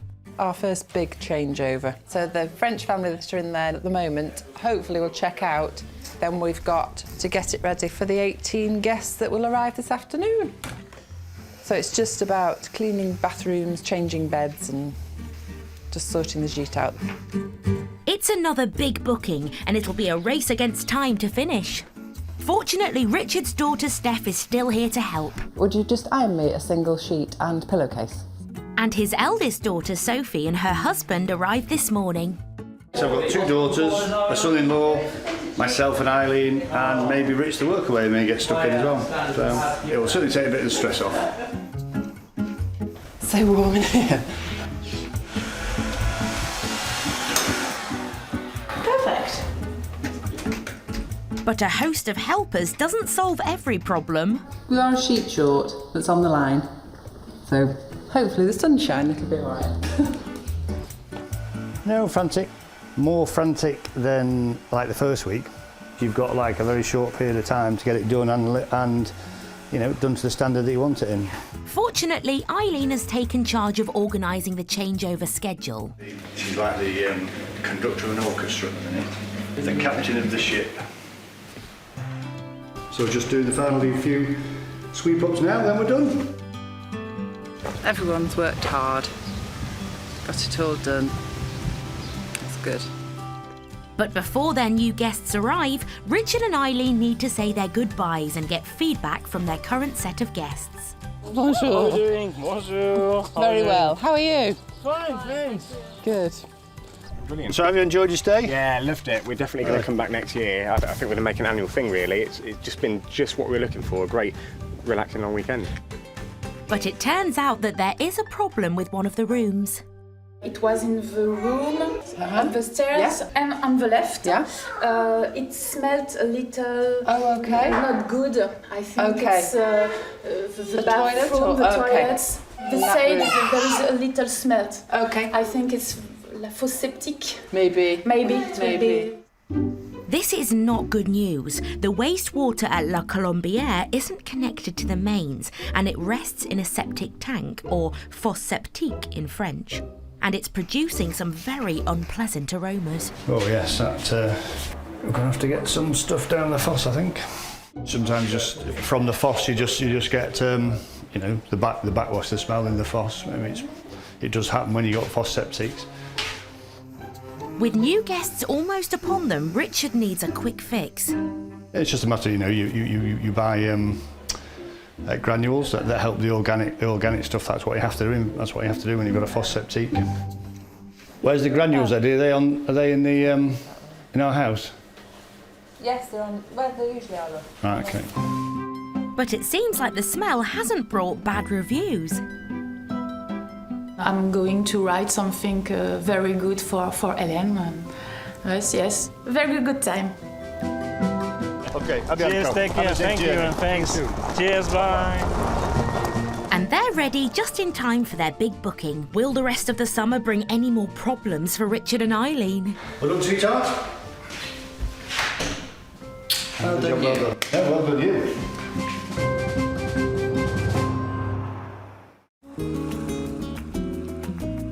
The town of Denia in Spain's Costa Blanca. With its 20 kilometres of coastline, it boasts spectacularly clear waters and a rich and varied marine life. The sun shines around 325 days every year. And it's here that Matt Blair and his wife Karen have chosen to relocate to run a new charter boat company. The whole way of life is just more laid back. Back in the UK, I used to get up in the dark to go to work. I used to come home in the dark. Here, get up in the light. You might go to bed after sunset, but it's still nice and warm. Their boat engine gave up on them recently, and Matt managed to repair it. Got the gearbox stripped down, and so we managed to get it turned around in 3 days and back in the water. But as he's still waiting for the correct spare parts, the boat is guzzling a lot more fuel than usual. Yeah, this should be nice. It's better than the other side of the harbour, isn't it? Nevertheless, Matt and Karen are keen to make the most of what's left of summer season. Regular customer Jeremy and his South American girlfriend Daniela have requested a special water sports trip.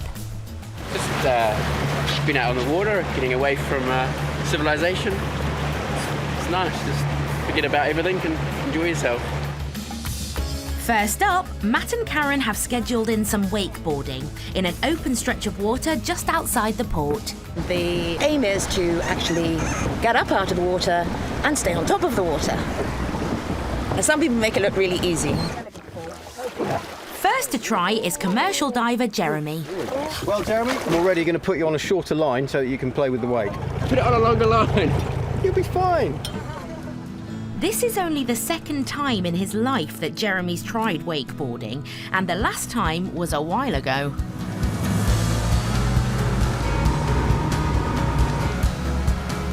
But it looks like he's a natural.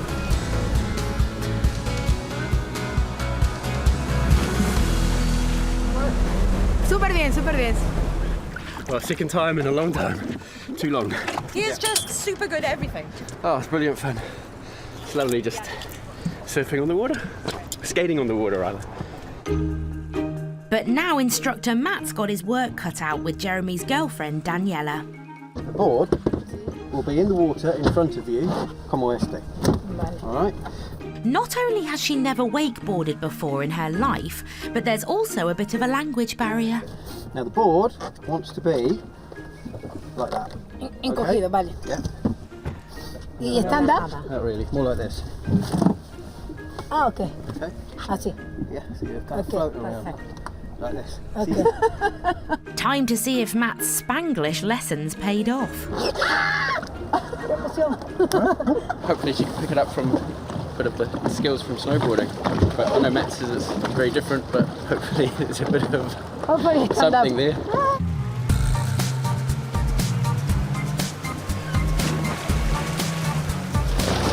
So just remember, when you do get up, say keep your knees strong.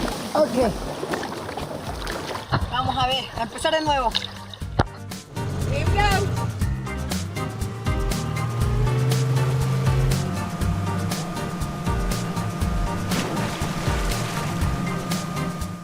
Oh dear, it seems like Matt's instructions are still getting lost in translation. ¿Cómo fue? Guay, pero tragué agua. Will it be third time lucky for Daniela?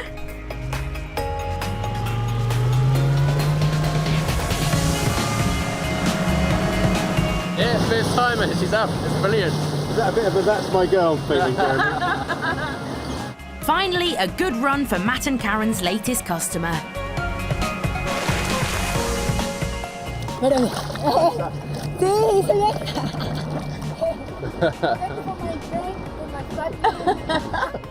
Yes, he's very good water sports teacher, particularly wakeboarding, which is where he's got most experience. Hey, amazing! Another successful trip for Matt and Karen, even though their profits are being affected by their fuel-guzzling engine. We figure about 30 to 40% more than the old gearbox, so it makes quite a big difference, obviously, because all our bookings include fuel. It all comes out of any profit we might be making. Yep, the parts are still on order for the gearbox. And I'm sure they'll arrive one day. And when they do, we'll be back in the workshop, gearbox apart, put all the right cogs in, and then hopefully use a bit less fuel. The takings may have been affected for Matt and Karen, but not their customers' enjoyment. At the end of the trip, Jeremy and Daniela are beaming. Oh, fantastic day out on the water. Can't think of anything better to do while you're on holiday than a bit of wakeboarding and playing in the water. Today we enjoy a lot. We may exercise. We have great day. Brilliant holiday. Brilliant. With the end of the season now looming, can Matt and Karen make up for their thirsty engine with more profitable bookings?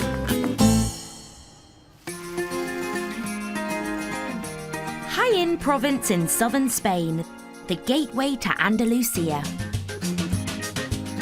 Its inland traditional villages boast some of the cheapest properties available in the country. It has the largest proportion of national parks and some remarkable Renaissance architecture. It's the perfect location for those looking for artistic inspiration. Hey, buenos dias! Such as Lottie and Pete Nevin, also known as Pedro, who moved here 2 years ago. Oh, fantastico, gracias. You ring up people you know in England, they go, oh, it's raining again, it's foggy. Then they go, look at that blue sky behind you. You go, yeah, oh yeah. So horrible, we rather take it for granted. Yeah. Artists Lottie and Pete moved to the small village of Las Pilas de Fuentesoto after years spent teaching art. We looked at Portugal, which is a beautiful country, and then someone said, well, have you looked at inland Spain? We ended up here in a little village that made us welcome from the minute we arrived. Yeah. After a recce trip on her own, Lottie decided to spend £38,000 on buying this 3-bedroom country house. A similar property in the UK would have cost you at least 3 times as much. So I rang Pete up and I said, I've just bought us a house. And I was so busy working, I went, yeah, go on. What I didn't tell Pedro they didn't have a back door. No kitchen, no back door, no bathroom, no water, no hot water, and that basically it was a shell. Over the course of the last 2 years, Lottie and Pete completely renovated their property using reclaimed second-hand materials. Our budget was tiny. We actually had about £40,000. But actually, I love old things. I like improving things. I walked in here and I said, this is absolutely going to be my house. But now Lottie and Pete have a new project on the go that they hope will earn them some money. They decided to cash in their pension and buy this derelict townhouse in nearby Alcalá la Real, which they want to turn into a B&B, providing art classes as well as accommodation. Hey, hola. Hola. Buena. Hola. Hey, ¿Qué tal? ¿Qué tal? Bien. Yeah? Well, there were steps I'm there actually getting originally. backache thinking about getting in here. So you're going to have the boiler in there, you're going to have the washing equipment. But I'm going to be using that washing machine an awful lot. Yeah, so even if you've got steps, there's going to be a lot of... This is not an architect designed home, is it? Lottie had the vision more than I did. I could just see money I did actually. I did have the vision. I could just see money going out of the door. I was actually a little bit disappointed in him because he didn't have the same vision as me. And normally we both have the same vision, but for once I was on my own. This apparently is where they put the pigs and they'd slaughtered them and cut them up. And salted them. And salted them. Artist Lottie hopes to turn this into a commercially viable property while safeguarding its traditional quirks. Keeping this rustic feel, that's coming out. What does rustic mean? You know, badly made. No, rustic means exactly like this. Okay. So you don't get these in non-rustic. Oh, no. But tiptoeing around the original features means that the build has been moving at a sluggish pace. It's late April, and with their first guest due in July, the pressure is on. So basically, we've now got 8 weeks and 5 days to finish this project. You've got all the electrics to go in, all the plumbing to go in, and the heating. Patio, the garden design. Lottie is confident that they will hit their completion date target of mid-June, but Pete, not so much.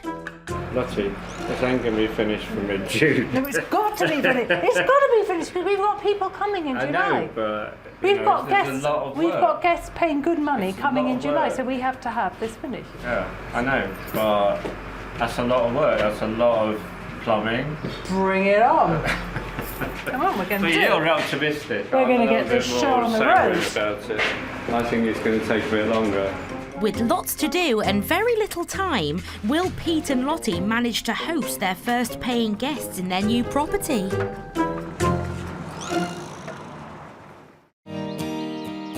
The town of Aimé in the French Dordogne.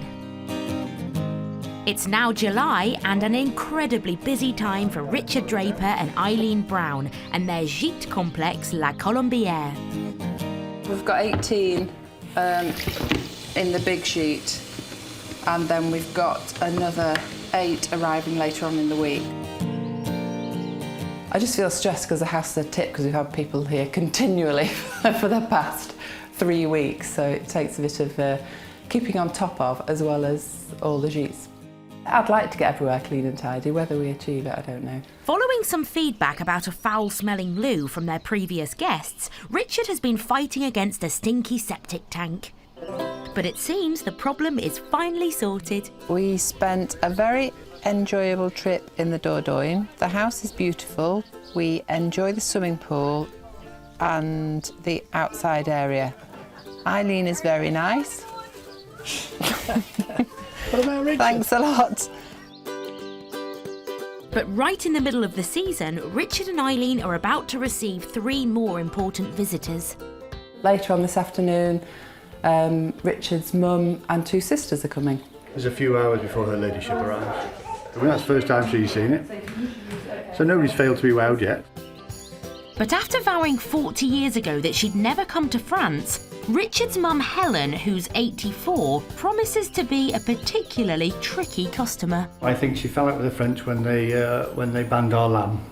So she boycotted all French food, so she won't eat Golden Delicious. I'm sure she's probably had the odd glass of wine every now and again. Finally, with her son making a new life in France, she's relented and reluctantly agreed to visit Richard. This is Richard's car, I think. Hello, sweetheart. Helen looks pleased to see her family, but not the locals. Are you all right? I am now after my awful experience at that airport. Why was it? Why? What happened? They pushed her through on her own and abandoned pushed me and abandoned me all on my own.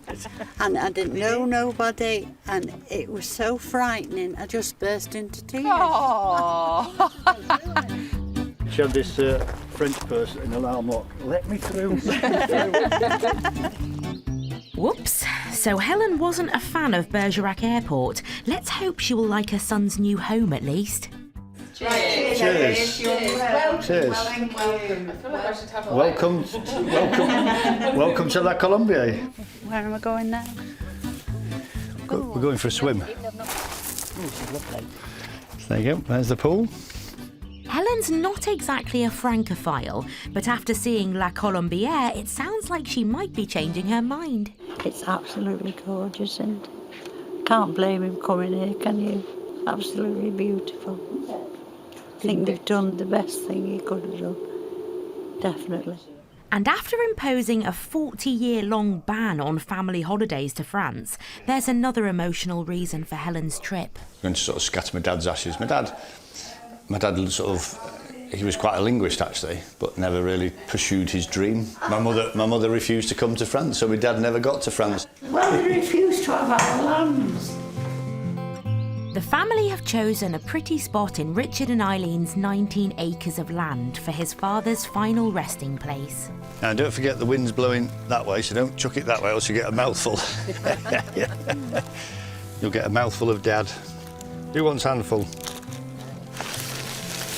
Yeah, pots. There you go.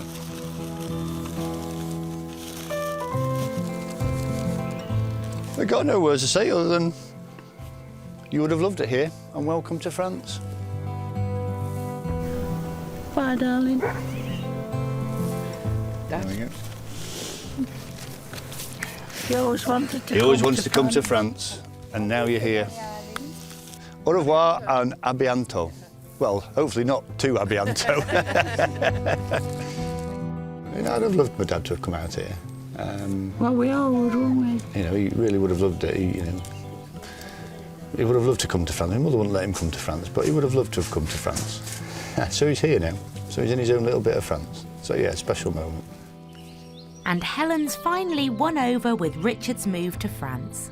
I didn't want him to leave, and that's the gospel truth. But now I've seen this and seen how happy they are, I am so glad he's bought it. I really am. Well, think about it, see, any of the family can come anytime, and that's the beauty of it. Yeah, yeah. But anyway, Mama, I'm glad you've come, and welcome to France. Thank you, dear. I've always... Mother. Even though I'm 57 and you're 84, you're still my mother.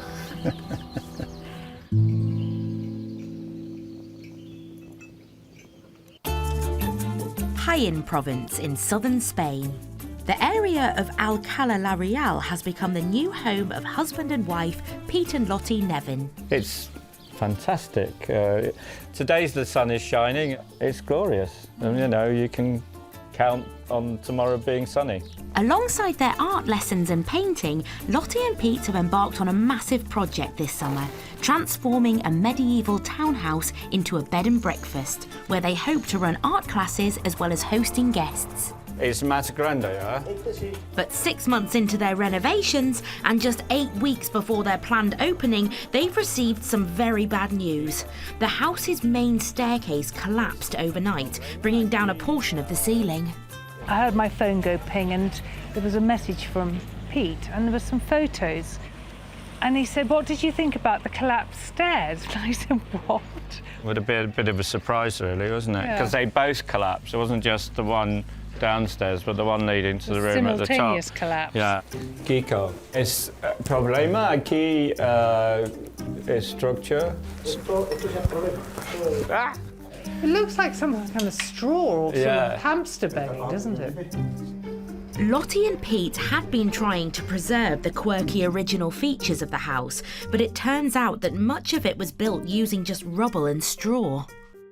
When they build these houses, because they're poor, they're built with rocks and mud. This staircase was really not held up by anything because it's just rubble. It's built out of rubble. We'd always talked about a new staircase, but we didn't think it was going to be so dramatic. Lottie and Pete had budgeted €125,000 altogether, their entire pension pot, but the collapsed staircase means an extra €2,000, money they don't really have.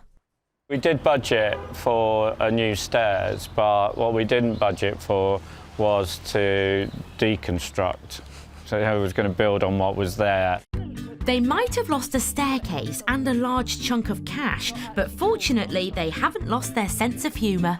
Does my bum look big in this? Fast. With the help of builder Kiko, Pete hopes to design a staircase which will look similar to the original whilst being structurally sound. Mucho. Mucho, sí. Es posible pequeña, más? At least if it's a deep step, people are aware of it and you can say, "Please be careful of this step." Sí, sí. Okay. Okay. Perfecto.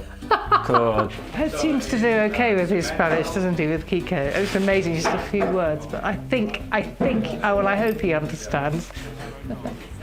We're trying to tread a line between, yes, keeping the cost down so we can afford it, and B, keeping it as traditional looking as possible. Artist Lottie had designed a tiled staircase for her new B&B, but will they be able to afford it now? When something like the staircase collapses, the biggest drawback for me is that I can't go on my sort of shopping sprees and go and get the things that I'm really dying to get, like gold-plated taps. Oh, rubbish. I'm not having any gold-plated taps, Pedro. But it kind of sets me back, sets my shopping spree back. But I guess these kind of inevitable things that happen on a build, you know, there's always the unexpected, isn't there? With mounting costs and even less time to complete their work, will Lottie and Pete be ready for their first guests?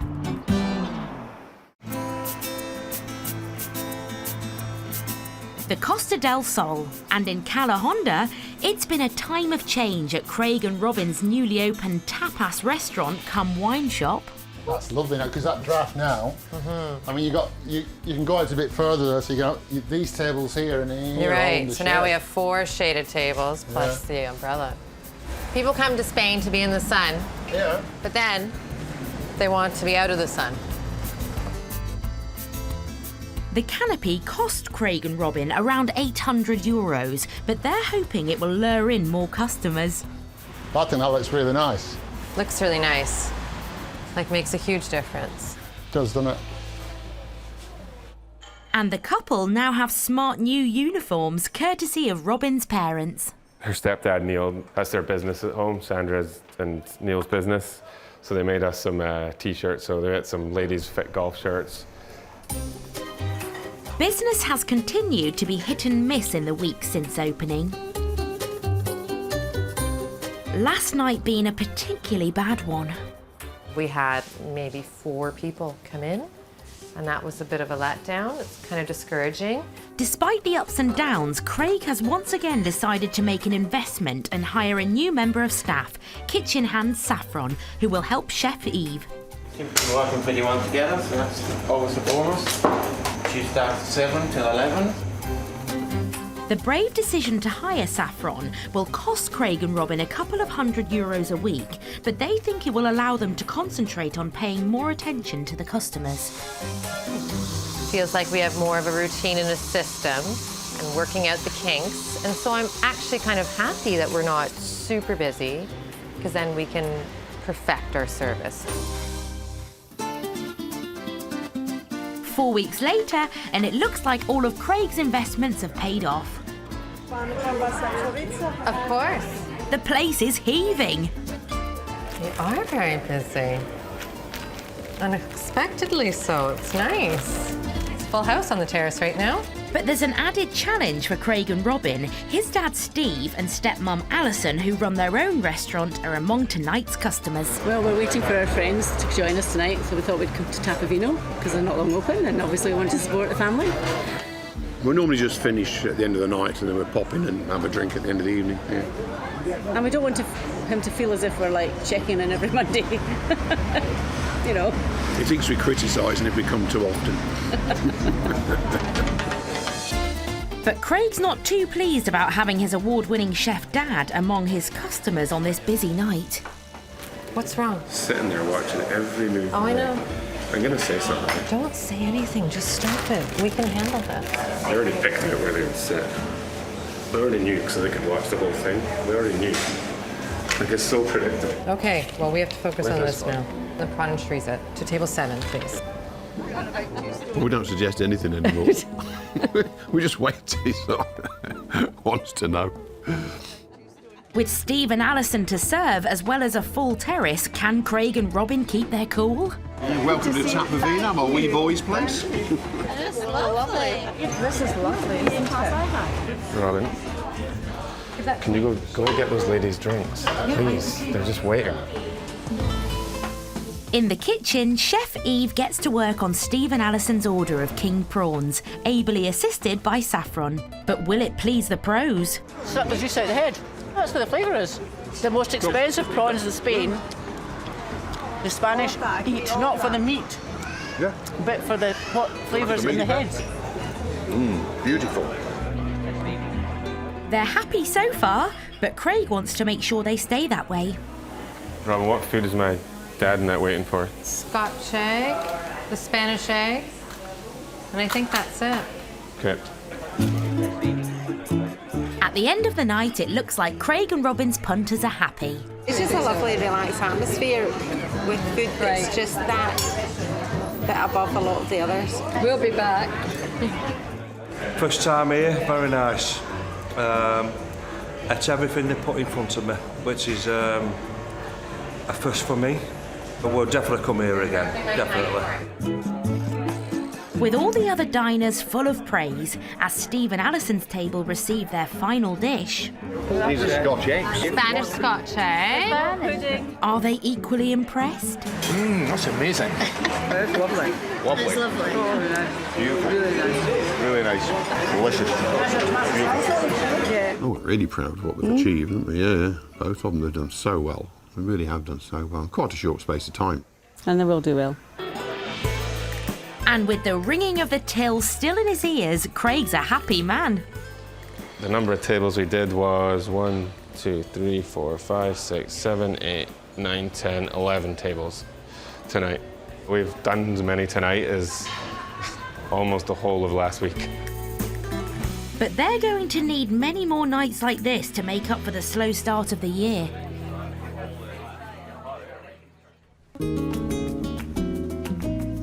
In Denia on the Costa Blanca, Matt and Karen Blair's charter business is quietening down as the summer season comes to an end. We're now in September, early September, so the main tourist season has now finished. So most of the bookings we're likely to get from now on are going to be from people who actually live here or who have got family out to visit. Having spent €35,000 on setting up their company, it's now time for Matt and Karen to decide if their charter business is a viable one. In the peak season, if you like, which would run us through from beginning of June to end of September, we would need to be averaging €1,900 a week in order to cover costs for the year. That hasn't quite happened this year, but we're really happy with the way things have gone, and they've gone better than we could possibly have hoped, really, for our first year. We're probably at around, what, 65, 70%? Yeah, I would say so. Of where we wanted to be, which in reality is actually quite an achievement. It's quite good. Bookings may have slowed down now, but Matt and Karen still regularly run their successful plastic patrol operation. Matt is setting sail on the 9th cleaning trip of the Med this season, and Expats Roy and Dean have joined him after reading his appeal on the Plastic Patrol social media page. And so if you come backwards a little bit on your left. Very good. There's lots of volunteers, so lots of people put their names down. There's a large inflatable thing over there. It's probably a fender, actually. No, it's a balloon. It's a balloon. Matt and Karen have taken more than 30 volunteers on their cleaning trips this season, each of whom contributed to the cost of the fuel. Right then, Dean, you're up.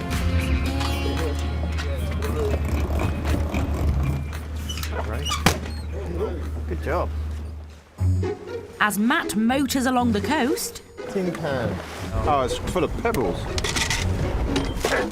there's no shortage of litter to pick up from Matt and Karen's new office. That's it. Very good. And the other side. Since we started, it must be 30-odd bin bagfuls, big black bin bags. That's a lot of pieces. Yeah. Like individual pieces. That's a lot of small stuff. Tens of thousands. Yeah. No, there's a plastic bag at the back of the cave. Good net, Roy. Strips of plastic. Through regular litter patrols, Matt and Karen hope to help preserve this area's natural beauty for when they return to work in summer. Is the heron in the background? Oh yeah, over there. It's well, it's more than a privilege to be able to come and just see this beautiful place on such a regular basis. It's great. After cleaning up 5 miles of coast, it's time for Matt to turn back. Well, guys, I think we're all plasticed out. I think we're going to have to head home and have a beer. It's good, really enjoyed it. I love coming back. It's so fast.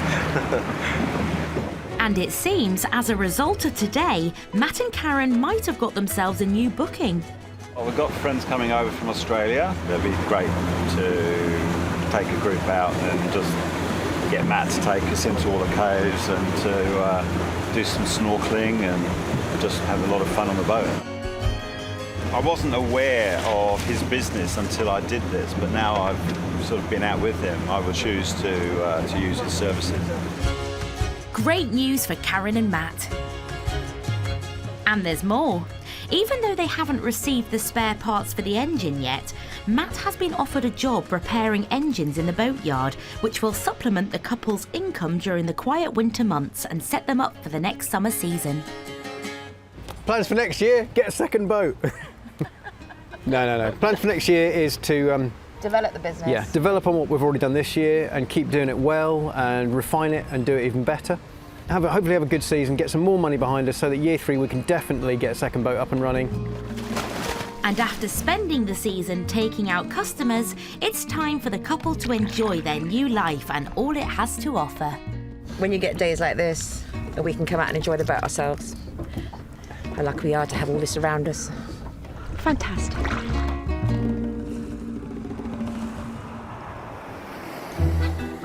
Next time, 2 ice cream lovers start churning it out in France. Vanilla, 8 vanilla. Trying to sell faster than he can make. Going too fast. 8 caramel. Sell. But their new business faces an uphill struggle. I've come to France to make delicious traditional ice cream with local ingredients. Du Nutella. And what do the children want? Nutella. At Richard and Eileen's, There's a few little issues that we need to have a look at. I put my combat gloves on. it's troubleshooting time again. You've got the shower chair, which lots of people would have an issue with that. Okay. And Lottie and Pete celebrate 3 years in Spain. Yeah. You look beautiful. Wow. We really love it here, Yeah, so we'd like to stay here for forever. But will a bothersome B&B renovation scupper their dream life in the sun? It's getting to the kind of Squeaky bum time. the money is getting tighter and tighter and tighter.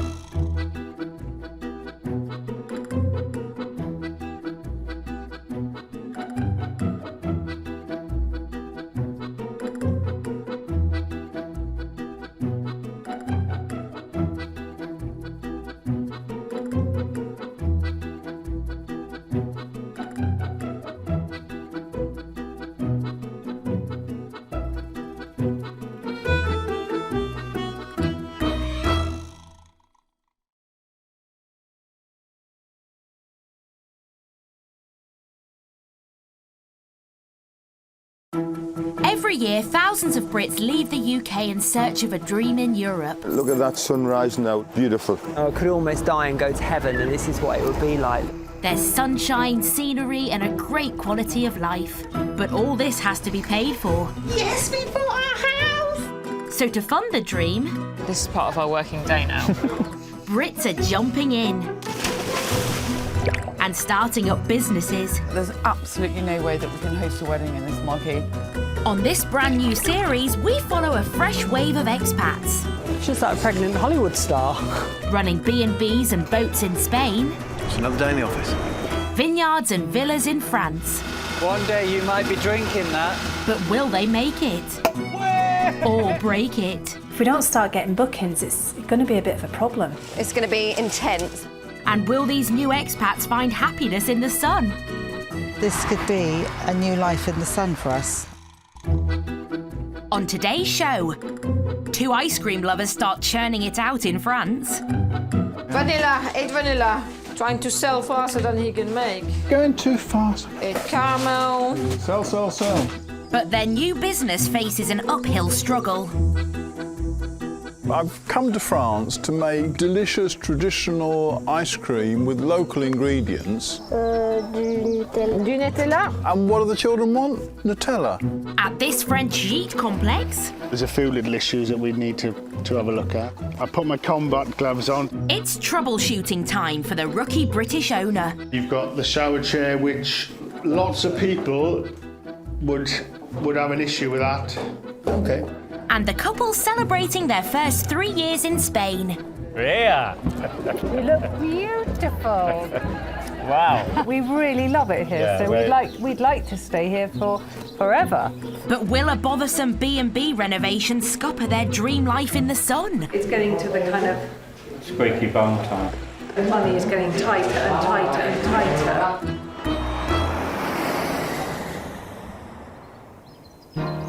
The Dordogne, southwest France. With 7 Michelin-starred restaurants scattered around the region, this area is a food lover's paradise. 10 months ago, Richard Brown and Eileen Draper chose this part of the world to start a new life. Oh, smell of honeysuckle. Oh, wow, yeah. Running their 15-bedroom gîte complex, La Colombière.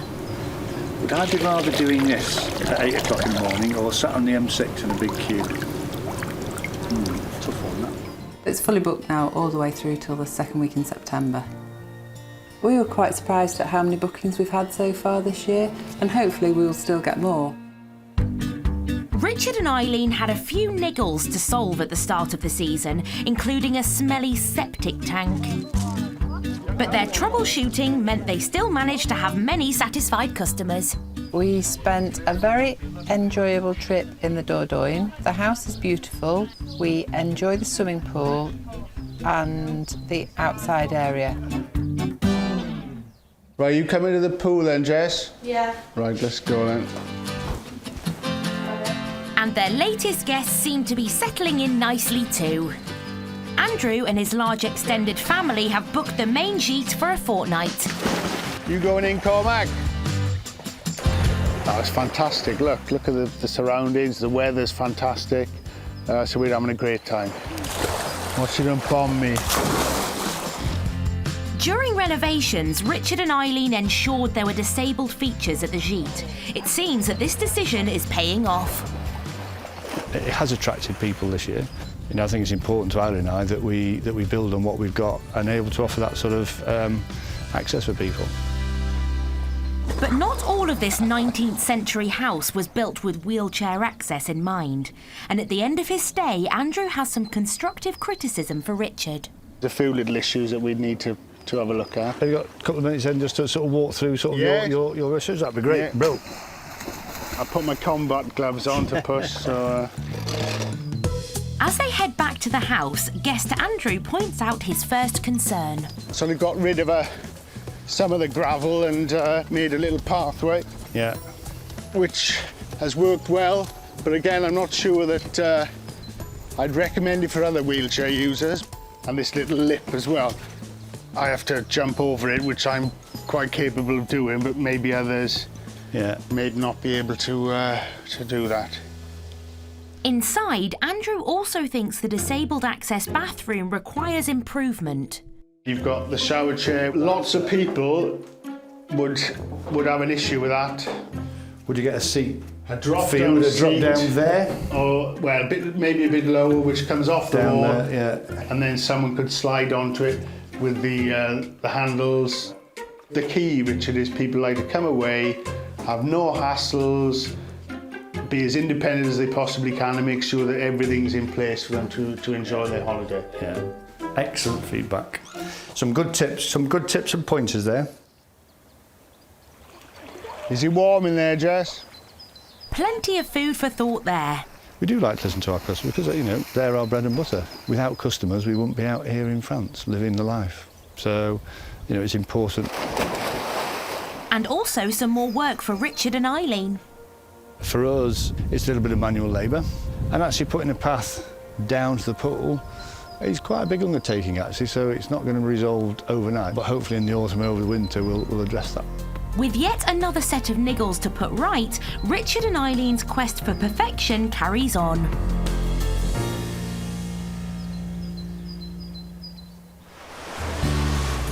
Calahonda on the Costa del Sol. This southern Spanish region is a regular destination for fans of the great outdoors. From bird spotting opportunities high in its mountain ranges to below the waves with some of the best diving in the Mediterranean Sea. Brit Craig Hyatt and his Canadian girlfriend Robin left Toronto 3 months ago to come and run a new restaurant in the tiny resort of Calahonda. In Canada, it was all right. Like on a day off in the winter, I'd be like, ah, yeah, right, I'm not even leaving the house. It's like you're always on holiday, really. It's great. Like I mean, what's not to like? Business at their restaurant has been hit and miss in the last few weeks. I did think we might be a little busier just on the strip, but During the day, though, like, there's nothing, eh? Like, just no one walks up and down the strip hardly. To spark their new business into life, they've introduced special offers to attract customers. It's the middle of August, and just when things were looking brighter, a series of electricity blackouts have proved costly.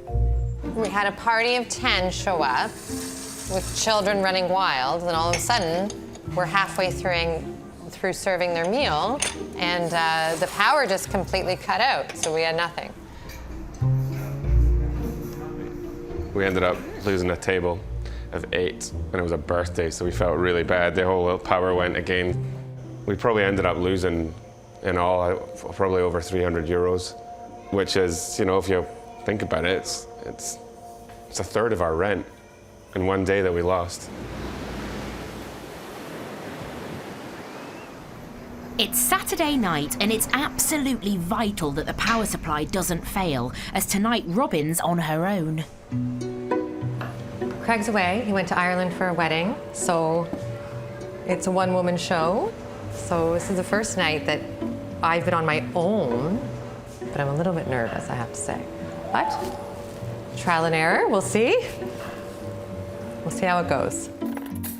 Robin's hired another expat, Rachel, to help her out with the service. I don't know how you want to arrange it tonight. Do you want me to take the first order so it's easier? Yeah. It'll be interesting working with someone else. I'll have to not keep it all in my head and express a little bit more, delegate. We'll see how this goes. For Robin, it's a chance to prove she can run a tight ship and cope without Craig. Craig's like, well, while I'm away, you're going to do everything I don't like, aren't you? His last words to me as he was walking, he's like, don't forget the waters. Because I forget sometimes to charge for waters. I don't mean to. So you do the early bird, are we early birds? You're early birds. You're catching the worm. Do you want to start? This is a good time, yeah. It's a busy start of service for Robin and Rachel. Thank you. Thank you very much. I want green asparagus. Only, not instead. white? Yeah. Yeah. But it's not long before there's a problem. The power keeps slipping in the kitchen again. Is it off? Yeah. Let's get another shot. No, it's going completely now. There's been another blackout. The fridge is off. Just turn that fridge off, please. This one's not working, so that means the microwave's not working. Microwave's not working. If the problem isn't solved, Robin may have to shut the kitchen and turn away customers. So I have to call someone. You ain't gonna get anybody at 8 o'clock on a Saturday night, are you? No, I wouldn't. I wouldn't be tonight. With no emergency electricians available, Chef Eve comes up with a plan. So that needs to just come into this power here. He wires the kitchen appliances to a different power supply, and suddenly they're back up and running. Got in Spain, half electric, half not. Crisis averted for now, and it's just in the nick of time as it's starting to get busy on the terrace. Potato salad. Are you going down to table 4? Yes. Perfect. There's 4 tables now seated, and thankfully Eve and Saffron are managing to cope. The electric has not affected our hard-working kitchen, and hopefully we'll get that sorted on Monday, see what the problem is. More money. Yeah. Hey? Pay, pay, pay. Pay, pay, pay. But with the summer in full swing, Robin and Craig need to find a rapid solution to their electrical issue. Obviously there's a problem with the electrics here, and I don't know, I'm hoping it's just a small hiccup. Stay positive.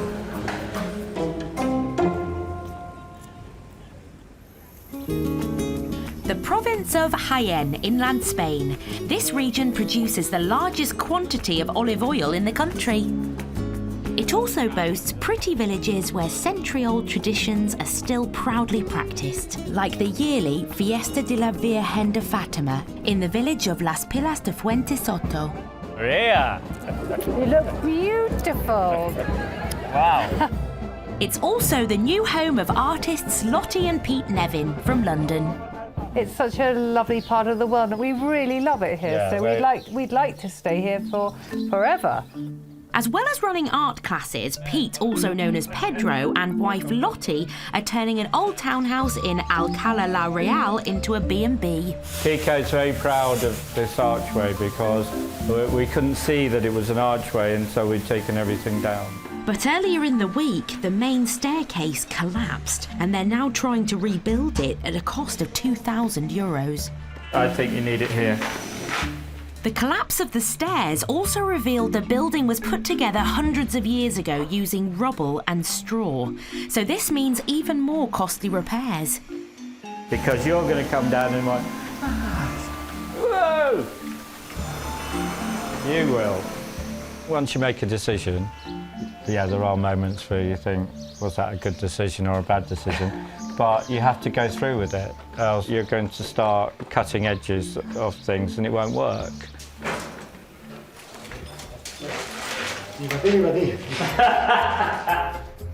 Bravely, Lottie and Pete have decided to stick with their vision. Lottie wants an extravagant tiled staircase, but their budget is getting tight. Quiero... what is it called? Azulejo. Azulejo para escalera. And what you should look at today is what designs they've got. Okay. Pete is in charge of making sure Lottie's design will be implemented without going over budget. Why don't we have a look at the book, darling? Yeah. Okay.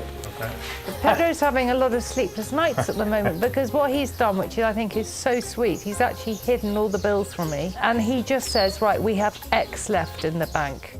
Yeah. Ah, okay. Yeah. Yes. Yeah, we're here. Okay. Okay. Muchas Muchas gracias. To add to the pressure, the building needs to be finished before the end of June, ready for their first guests. So today, with the help of an interpreter, they're trying to speed things up with the builder. I think now it's getting more crucial because we are really getting so close to the finish, and we just want to make absolutely sure that everyone's on track and knows what they're doing. We want to keep everybody on the same page. Yes, nobody wandering off. And now we want them to be reading the same book as us as well. ¿Qué pasa? What we want to do today, just for our own peace of mind, we want to go through some of those details. Timing. Kiko. No excuses. Que lo va a meter ya, porque estaba terminando 2 weeks ago, he's been nagging him to get more people into work. Yeah. So do we think that by the middle to the end of June we'll be finished? Mediados de junio. Middle of June. Possibly the end. Possible. When we asked about the timescale and would it be finished by mid-June, there was a slight hesitation, when we said, oh, well, maybe end of June, then they obviously... There's a bit of a sigh of relief. Yes. But I think the silence and the shuffling of feet and the looking down at the floor told us that... They desperately need that 2-week reprieve. Yeah, that it's going to be the end of June. Yes. But we'll all pretend that it's going to be mid-June. Yes. Thank you. Thank you. Hombre. It's the most crucial part of the build, kind of money-wise, because it's pulling everything together, and it's frightening. It really is frightening now because there's not a lot left, and it's getting to the kind of Squeaky bum time. Because it is. We might not look it, but we are getting very, very close to finishing this project now, and the money is getting tighter and tighter and tighter. With just 8 weeks before their planned opening, will Lottie and Pete's B&B be finished in time? Bye-bye.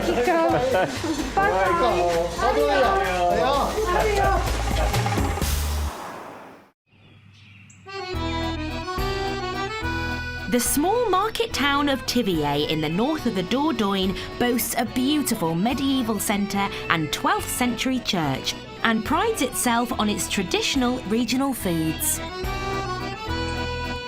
And down the road is the tranquil village of Vonac. This is what we fell in love with. A tiny village with a church and a little square. Now home to Chris Cutler from Reading and his Belgian wife of 30 years, Ariane. Last year, the IT consultant and marketing executive came to live in this 2-bedroom house to open a new ice cream company. There are 2 ways that Brits can come out here. One is to look for business opportunities within the expat community. We didn't want to be like that. We wanted to be fully integrated into the community. Chris makes ice cream on the ground floor of their house. This is the heart of the business because this makes ice creams and sorbets in 5-litre batches. There are 3 words that characterize our business: traditional, natural, and local. So with these 3 words, off I go on my tricycle selling these ice creams. So when I sell, I put on my apron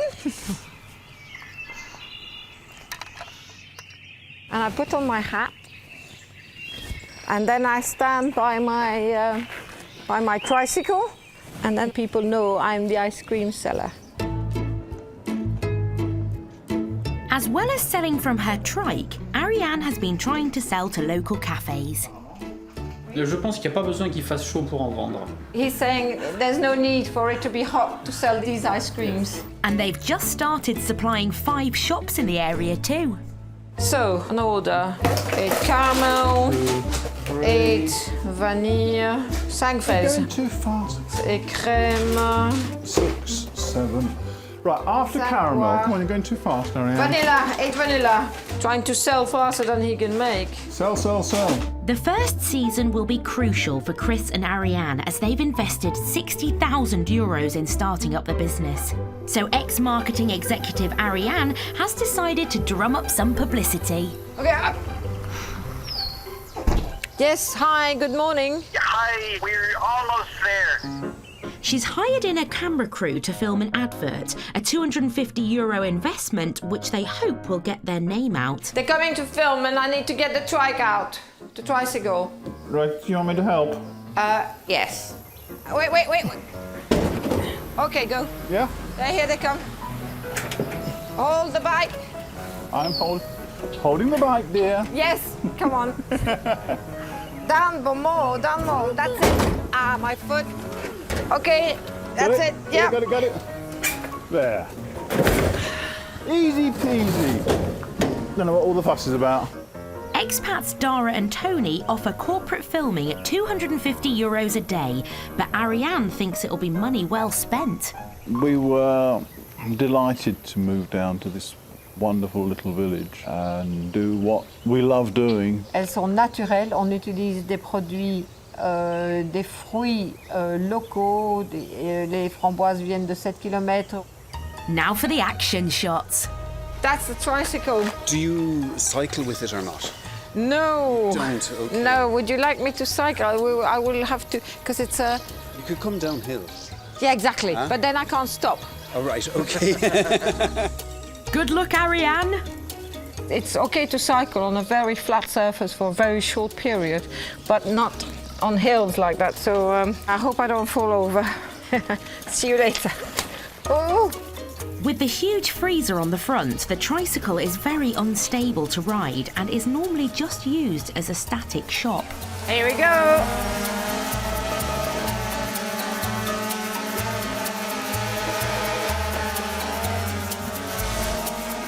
Fortunately, Ariane manages to keep her trike on the straight and narrow. All in all, a fun day. I think it was money very well spent. But with summer around the corner, they need the advert to work to find their niche. If at the end of season I haven't sold enough ice cream, then it's not going to work. We're not going to be able to make a living. The Dordogne. La Colombière Guest House is the new home of former finance director Richard and sandwich shop owner Eileen. It's late August and the couple are preparing to host some friends who will bring along their biggest party yet. Mike I've known for as long as my daughter, so 30 years. 30 years we've known him. So all our kids have grown up together. Mike has rented the place for 2 weeks. All his friends are dropping in and dropping out. And next Friday there'll be 36. Yeah, 36 at its peak. Richard's friend Mike has plans to celebrate his 60th birthday here, booking out every single room in this massive gîte complex. And to make things even trickier for Richard and Eileen, they're on their own. We were up at 5 o'clock this morning, getting ready. All the Jeeps, just the two of us, which is the first time we've done it by ourselves. Yeah. The last few weeks we've had sort of friends and relatives helping us, and that's a big boon actually. It does help. We miss them. Come back, Rellies, all is forgiven. Is that red wine? Looks a bit like it. Turn it the other way. I can't do that. But with Richard still busy tidying up the grounds, Mike and his first guests are at the gate. So welcome, Michael John Tate, welcome to La Colombe. How are you? Hey? Richard. Mr. Nelson, how are you doing, matey? We're just on my last job. Yeah. Right, come on in. Very good. This looks brilliant. Oh, bliss. So here's the kitchen. Oh wow, this is nice. This is good. Oh, I like this. This is terrific. This is a great room, actually, isn't it? Yeah. If it does rain on my birthday, we'll have to have a big dinner. You can have quite easily get 36 people in here and no problem whatsoever. They seem to like the downstairs. Come on, let's see the rest of it. I do like the way you've dressed it, Richard. That's down to Eileen. Yeah, it's down to Eileen, yeah. The amount of work that has gone into this, just this grand maison alone, is incredible. Yeah. There's got to be several hundred hours in stripping off walls and paper. A week later. And the rest of the party are here. With 36 people in the house, the place is bursting at the seams. Everyone's been here for about 4 or 5 days. Feels like 3 weeks. So it'll be nice to have a bit of time just to organise myself in the kitchen. So you need sort of swimming stuff on and a t-shirt, then a change of clothes when you get out and a towel, because you'll probably be wet. To give Eileen a chance to catch up on the housekeeping, Richard's decided to take his guests away for a canoeing trip. We're all off canoeing down the Dordogne. Probably in about a quarter of an hour we're going to try and herd the cats into the cars and get them somewhere east of here. Organising trips for big groups of guests is something they'd like to offer in the future, so today's outing is a good dry run. Don't drown. See you later. Be safe. See you later, darling. Bye. Bye.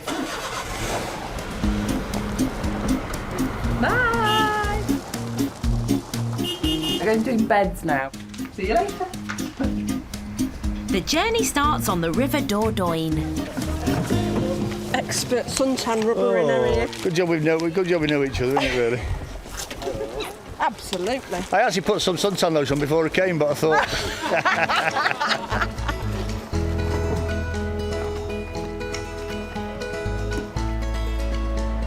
The 14-kilometre journey takes them along a scenic route to La Roque-Gajac, one of the most beautiful villages in France.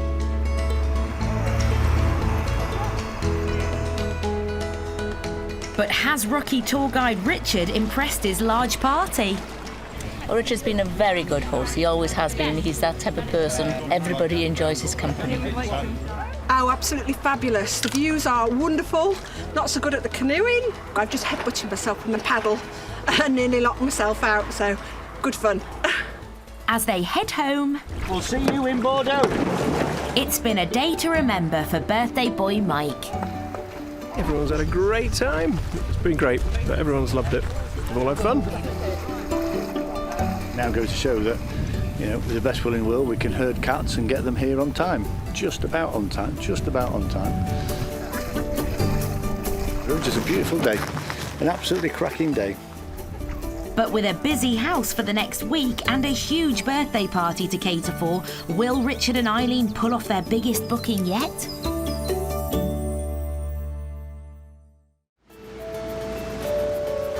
In Calahonda on the Costa del Sol, it's been 2 weeks since Craig's trip to Ireland.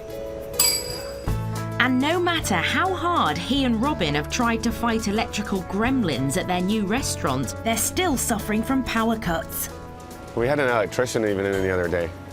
He put in a new cable because he tested it and the cable wasn't good. So he put in a new one, and since then, one of the main sockets we use doesn't work anymore, and he was supposed to come back on Friday to fix it, and he never did. If it's any consolation, Craig's dad Steve and stepmum Alison have been fighting against dodgy electrics at their own place for 2 years now. But it's part of living here. The electric's still on and off.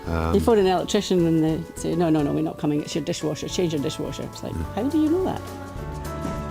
I just think that it's going to happen again, and we're getting busier, and it's just really frustrating the hell out of me, to be honest. Fortunately, they're managing to keep the restaurant open, and it's a good job too. With the end of the summer, families on holiday have returned home, but there are plenty of couples visiting the Costa del Sol, and Craig's classy setup is proving a hit amongst them. We've done better in September with all the couples. We've been doing really well, which I'm happy with. To keep the regulars coming back, Craig and Robin have decided to introduce a new autumn menu from today.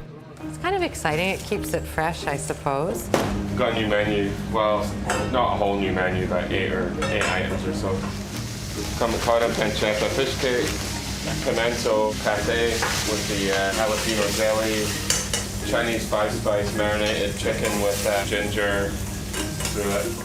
It's a bit of a departure from the Spanish tapas available in the area. We've got a lot of people that just come for the early birds. At least it keeps it fresh for them. So we've changed up that. We've switched out 4 items on there. Craig and Robin will soon find out. As one of their regulars, Yvonne, is in the house tonight. What will she think of the changes? I'm going to do the pancetta fish cake. Excellent. The black pepper Spanish pate intrigues me. Lovely, very good. Excellent selection. Thank you. Yeah, this is our pate. We made pepper pate, like black pepper. Robin made sweet red pepper and jalapeno jelly to go with it. This could be a hit if Yvonne likes spice. I'm going to lend you mine in a minute because this is off the new menu.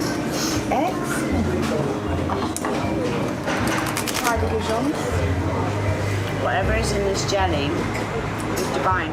Great news. Meanwhile, in the kitchen, Craig and Chef Eve are working on the presentation of the next set of new dishes. There's 2 fish cakes here. How do you want to do this?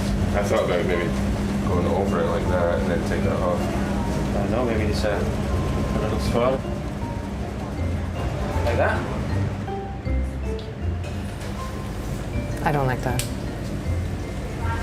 Sorry. The presentation might not be to Robin's liking, but what about the taste? When I ate my fish cake, I did find a bone. But actually, that made me feel better. Because I knew that actually this is someone who's actually pushed the fish apart, and it's just made with that little extra thought that makes it yummy. It's another thumbs up from Yvonne, and as the terrace fills up with even more couples... Yeah, it's a family recipe. Is this the start of a promising autumn season after Craig and Robin's difficult summer? We have a full terrace. It's lovely. It's really nice. Hopefully this keeps up. It would be really nice. I'm pleased. I'm very pleased.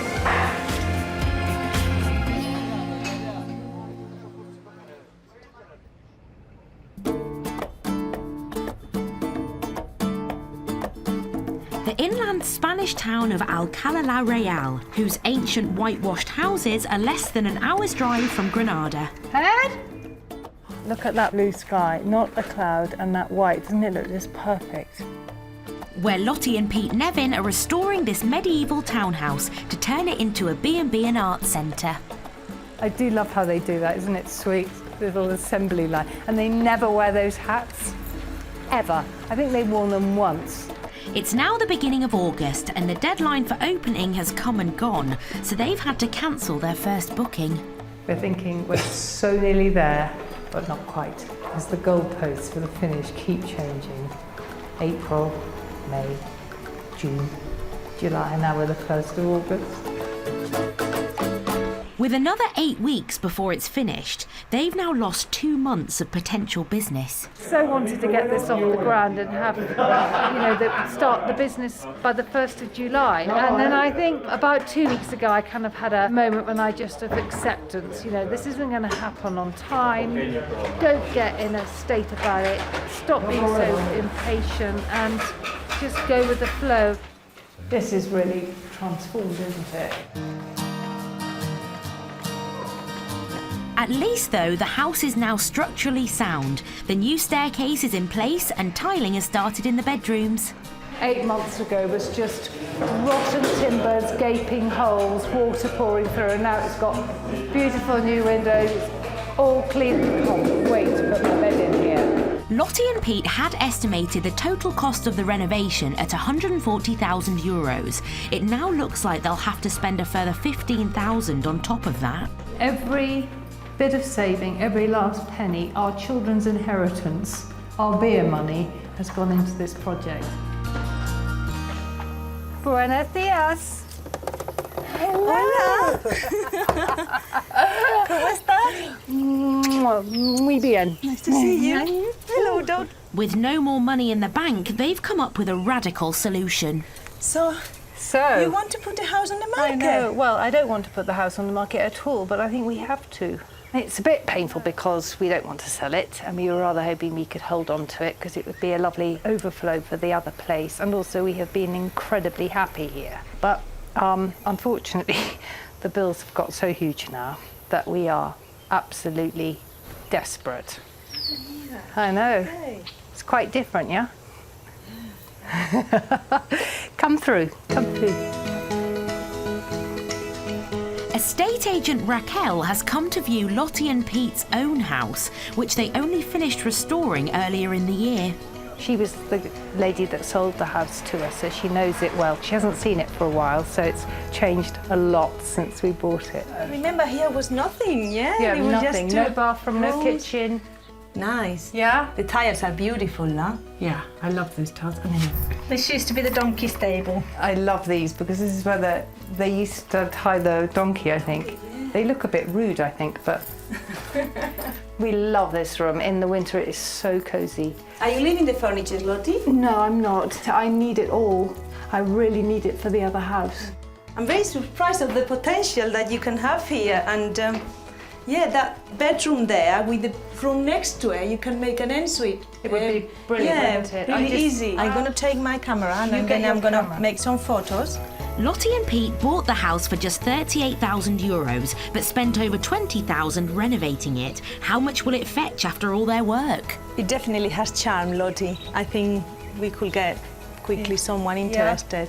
Yeah. We mustn't be greedy. We must put it on at a price that reflects what we've done to it, but is not, asking too much. It's a realistic, yeah? Okay.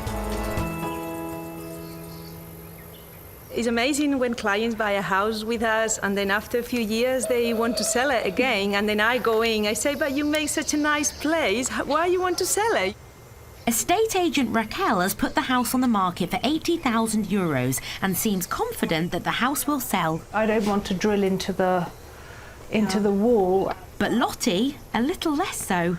Not sure how long it will take to sell. It's not everybody's cup of tea, this place. It hasn't got acres, it hasn't got a swimming pool, but it's really sweet. So hopefully, touch wood. Okay, darling. Okay. Thank you. With their own house now on the market, €15,000 of bills to pay and a new build to finish, it's fingers crossed for Lottie and Pete. If we could find a buyer this year, I think that would be absolutely fantastic. Yeah, you can't be sentimental about it when you've got other things you want to complete. But, you've got to get on, haven't you? Yep. Onwards and upwards, Pedro. Wow.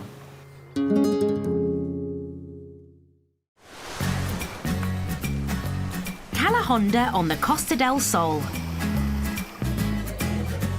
It's been a tough summer for Craig and Robin, but with a new autumn menu, business is starting to boom. We're constantly getting repeats, constantly. It's been great. We've got people that own the bar here, and now they've found us about 4 weeks ago, and they seem to come every Tuesday now. As the autumn sets in, it looks like Craig and Robin have finally found the recipe for success, as their takings increased by 35%. And there's people they're grateful to: Dad Steve and Stepmom Alison. They've given us a lot of advice that way. It's been good that way for us. You know, them just being up the road is handy. Like, some of their advice sometimes is a little annoying. They always like to tell us how we should do things, but that's parents and I think that's just parents in general. Yeah. Sometimes he doesn't want any advice. He's a Hyatt. Yeah. And he's a meal Hyatt. And then... We know everything. Yeah, we do. We're very lucky that way. Yeah. But 5 months after being reunited with son Craig, Steve and Alison have some serious competition from the new kids on the block. Tapavino definitely is going to be just as successful as the Blue Marlin. It could even be more, because they could even take that when they get it the way they want it. They could franchise that. We do want to open up another one or two. We do think that our business would do well in a city, I think. Yeah. You know, and that's maybe like a future plan, isn't it? Right? Yeah, we'd like to have another. I know having one just isn't enough. With Malaga and Marbella just down the road, Craig and Robin can take their pick, even though their expansion plan might have to wait another 12 months. We're probably not going to get paid much the first year. We didn't expect to either. I mean, people come here and think they can just open a bar and just think, okay, money's going to start rolling in. Well, you know what? It doesn't, unfortunately. We're doing way better than our daily costs. But after making a 6,000-kilometre move from Canada, it seems like Craig and Robin are here to stay. It's a beautiful place to live. I mean, look at it. It's stunning, like, you know, and then even in the winter, you can still go do a ton of stuff because it's not minus 30 like Canada. You know, you can have a life all year round. It's not just, well, sun's out, let's go do it. You know? The sun's always out, yeah. The sun's always out.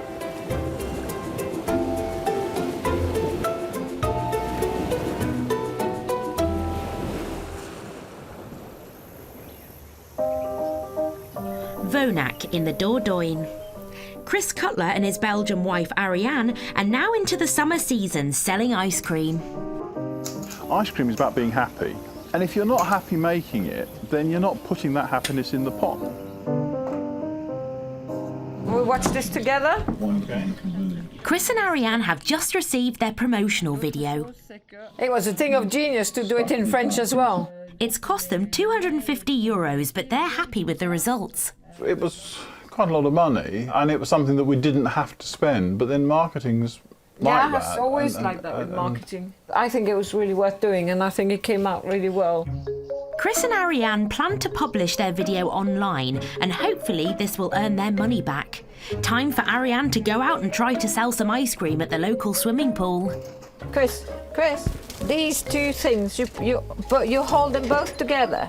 Yeah, I'm doing all of that. Okay, never mind. We are not a well-oiled machine yet. J'ai Nutella, j'ai fraises et crème, j'ai un sorbet de fraises, j'ai du chocolat intense, de la vanille, de la poire. I've come to France to make delicious traditional ice cream with local ingredients. Du Nutella. Du Nutella. And what do the children want? Nutella. Ouais. Et voilà. But just as things were starting to go well for Chris and Ariane, a health inspection has shown that their ice cream samples contain some bacteria. This is bad news because we gave them 3 samples and 2 of the 3 samples had bacteria in it. So she wants a sample of milk and cream to see if it might be the farmer who is giving us the milk and cream. That is the problem. Although the bacteria doesn't pose an immediate threat to public health, if they don't eliminate the problem, they may be shut down. The farmer sells raw milk and raw cream, and I pasteurise it here. I've got a small pasteuriser that does 15 litres at a time, and in theory that should kill the bacteria. Now, if it's not, then either I'm not doing it properly or there's a more fundamental problem with the product that I'm pasteurising. Chris and Ariane are reviewing their pasteurisation method, hoping that this will root out the problem.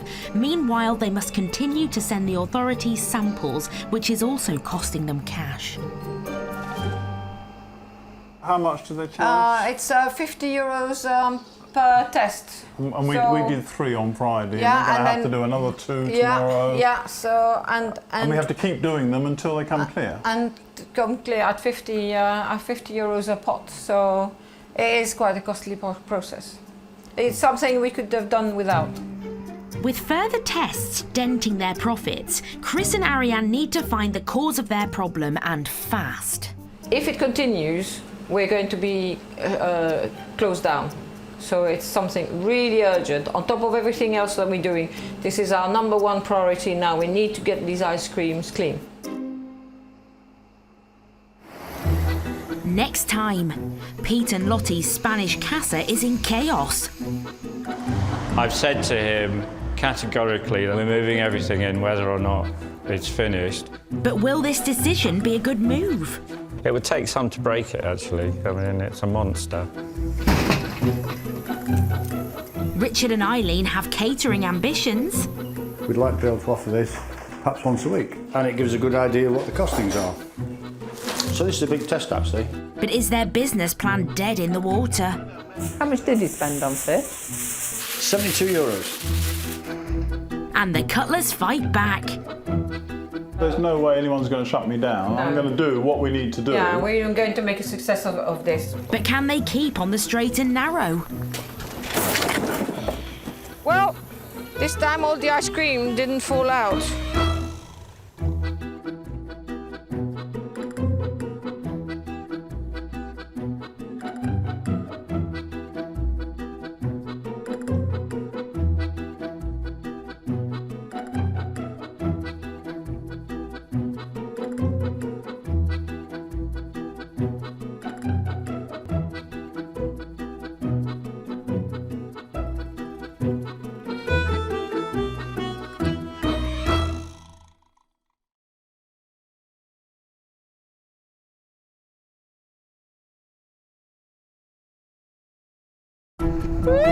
It's a dream chased by thousands of expats, setting up new lives in Europe.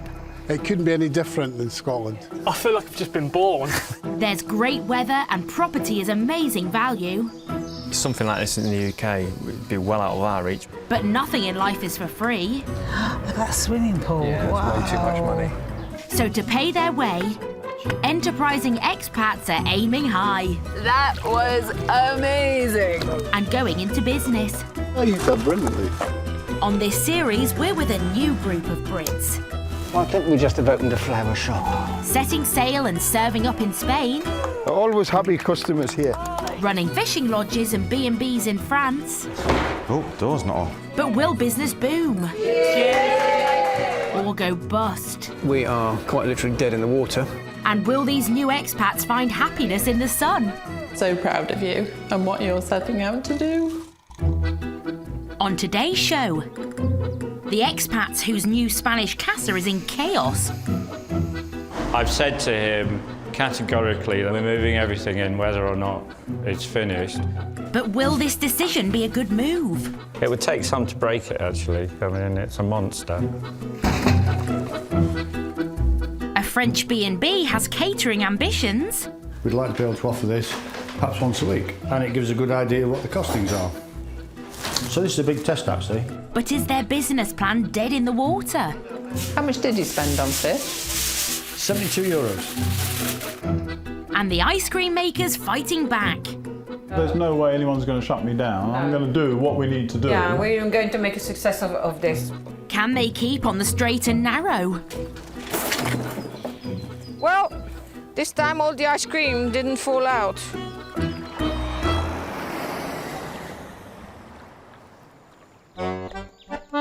The Dordogne. Some of France's best wines come from this lush region. It's one of the favourite areas for British expats to relocate, with thousands living here already. Among the latest arrivals are former finance director Richard Draper and sandwich shop owner Eileen Brown, who are running a gîte complex, La Colombière. It's about the change of life. So it's about doing something that we want to do, something we're doing that we want to do together. Cheers. Cheers. Changing the way we've done our life before and being in control of our own destiny, and doing it in a beautiful place that's warm and sunny. Richard and Eileen are midway through handling their biggest booking yet. Their friend Mike has come to celebrate his 60th birthday and brought 35 guests with him. Here he comes. Here's the birthday boy. Happy anniversary to you. Happy birthday, Michael. What's it like being 60? Similar to 59. Richard and Eileen are determined to make a success of Mike and his friend's stay, so they've got their hands full today. Brunch about 11, we've decided.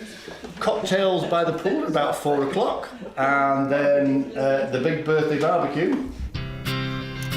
It'll be a challenging dry run for Richard and Eileen, as next year they plan to cater for their guests too. We'd like to be able to offer this perhaps once a week. So we'll do the big barbecues, we might even do the big paella pan.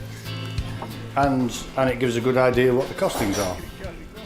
So this is a big test actually. With plans to make catering a commercial enterprise, they need to spend wisely on the ingredients for today's dinner. We're off to the market in Miramont to go and get some provisions for the barbecue and some provisions for brunch.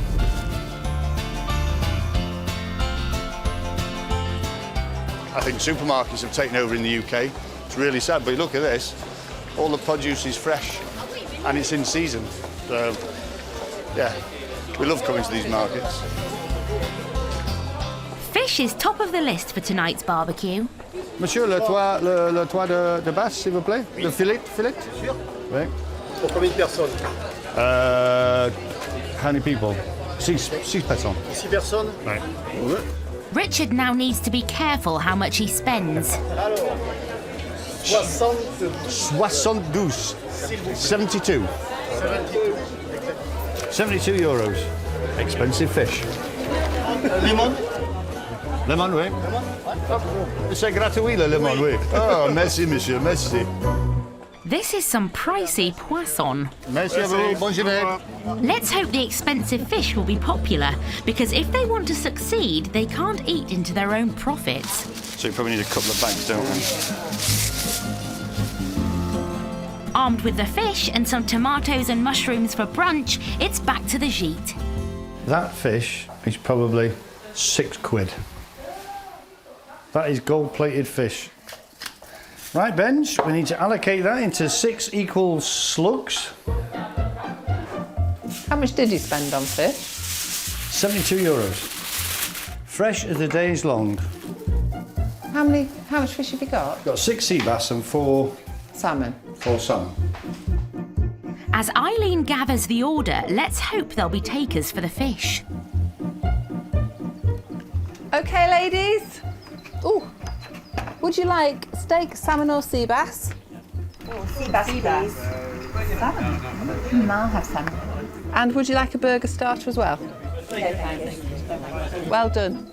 Fortunately, the fish is a popular choice. All Richard needs to do now is make it tasty. I would say that's probably cooked.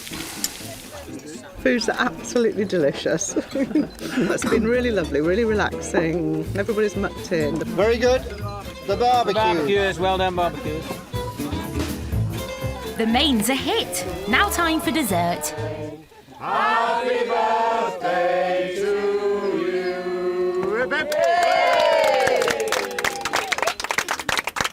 It's been the perfect climax to a week of celebrations. It's exceeded expectations. It's been fantastic, really, what I'm going to say. Sun going down, nice company, nice wine, good food, fabulous. We've been so welcomed by Richard and Eileen, and I think they're going to make a huge success of this. And I think we've been extremely fortunate to be the first big party here. It's just been so special. But has Richard and Eileen's catering service been a success? And can they make it a going concern? It's definitely been a test as to whether we can pull this off. Yeah. And every big journey starts with a small step. Well, we've taken a couple of big steps today. Brilliant. Yeah. Top dollar. Well done, Mrs. Well done to you.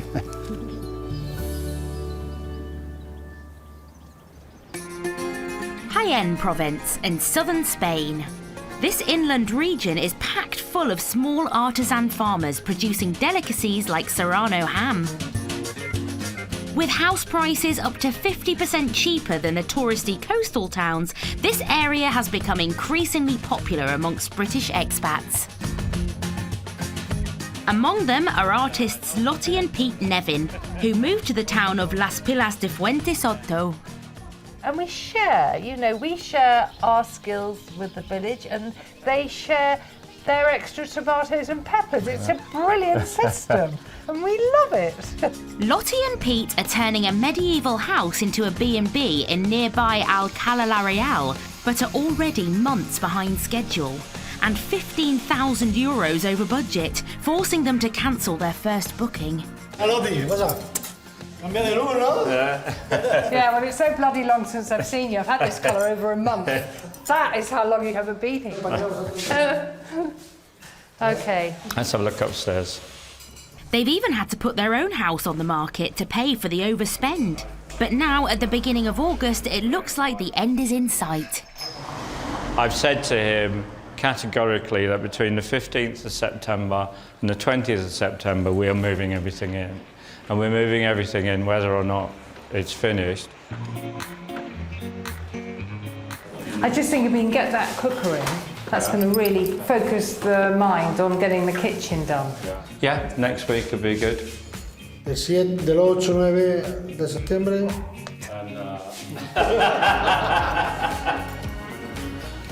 That's good. With a bit of luck, we might be in there in 4 weeks. Fortunately, builder Kiko has kept his word. The new kitchen has been plastered and it's time for Lottie and Pete to move their expensive cooking range from their old house to the new one. Today is oven removal day. Yeah, very exciting. Actually, it's the most expensive cooker I've ever ordered. It's more expensive than the house. So exaggerate.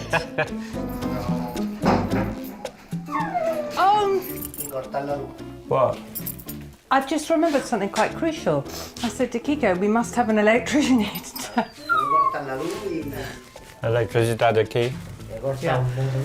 If you don't turn the electricity off, you have one less person to move the cooker. Yeah, I'm a good electrician. I've blown myself across the room a couple of times. After the cooker is unplugged from the mains, it's time to move it. Hot bed to watch. Which is easier said than done. It would take some to break it, actually. I mean, it's a monster. You were saying, Pete?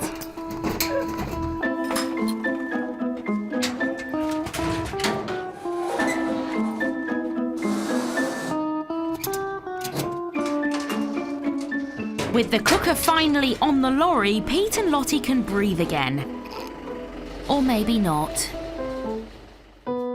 Last time we made marks on the floor, we got fined €13 by the council. A short time later, and with a little more manpower, Lottie's cooker makes its way safely towards her new kitchen. Ahí en medio donde está el enchufe.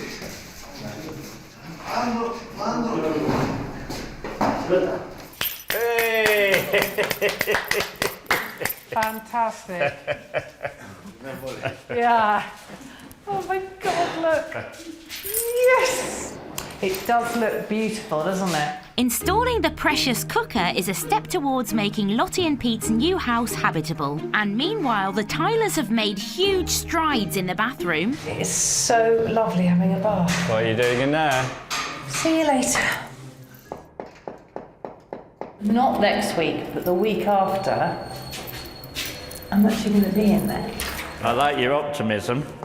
With the house progressing nicely, there's some more good news for Lottie and Pete. After just 2 months on the market, they found a buyer for their old house. Our lawyer told us that the people who are buying our house need to complete on Monday because their stuff has arrived from Dubai, I think, and is sitting on the port in Malaga. So they're very, very keen to complete, which is fantastic because it means the sale really, really is going to go through. But with the summer season now nearing an end, will Lottie and Pete finally be able to open their B&B and recoup some of their overspend? The Dordogne, southwest France. Its capital, Périgueux, has winding medieval streets, bustling markets, and stunning 1,000-year-old churches.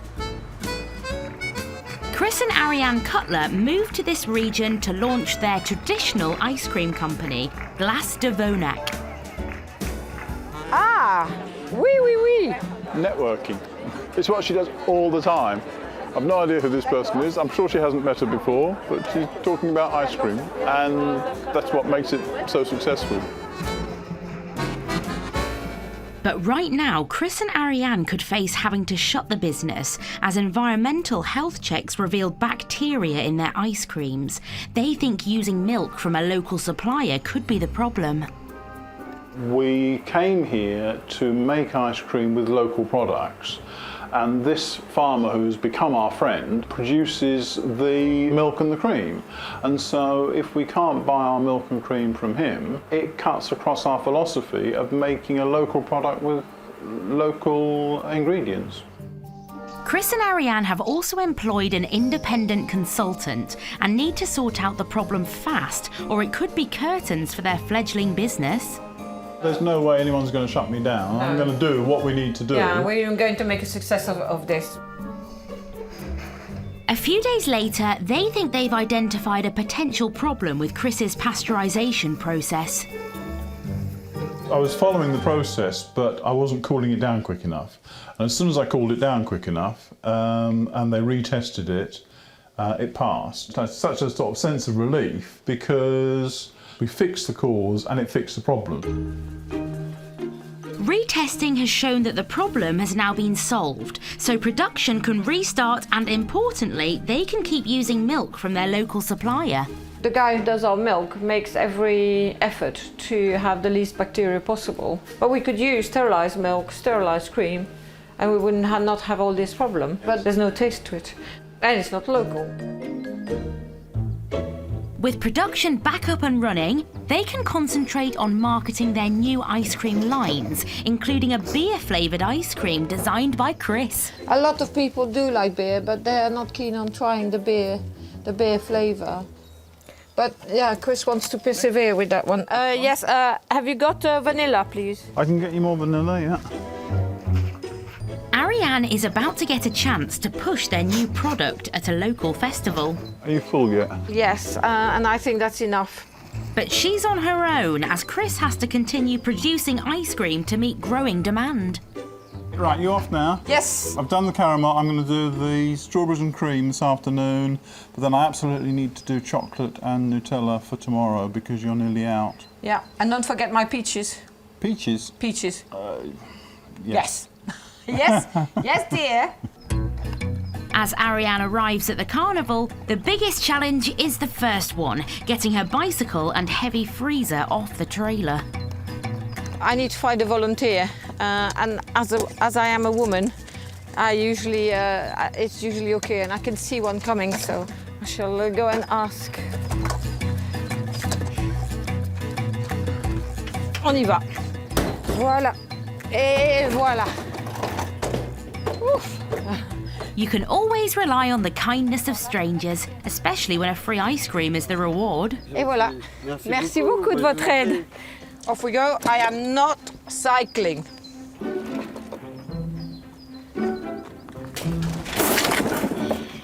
Oops. Well, this time all the ice cream didn't fall out. As Ariane starts setting up her stall, with lots of visitors expected, will her lone expedition be a success? The Jaén province, southern Spain. And artists, Lottie and Pete Nevin, are preparing for a big day. Hola. Today is the day I have been waiting for almost a year. After selling their current house, Lottie and Pete are about to shift all their belongings to their new home, which they've been restoring for over 11 months. It is far from ready to move into, but it's a happy day. It's a brilliant day. It's wonderful. The house isn't finished. It hasn't got any glass in the windows, and Hasn't got a toilet and, yeah, small details. Builders are due to complete work on their new place shortly, but with the buyers of their old house desperate to move in, Pete and Lottie are having to move early. At least selling this house for €77,000 has put an end to their money worries. For the first time in months, Pedro's actually sleeping at night because he's not worrying about money, because the money's in the bank.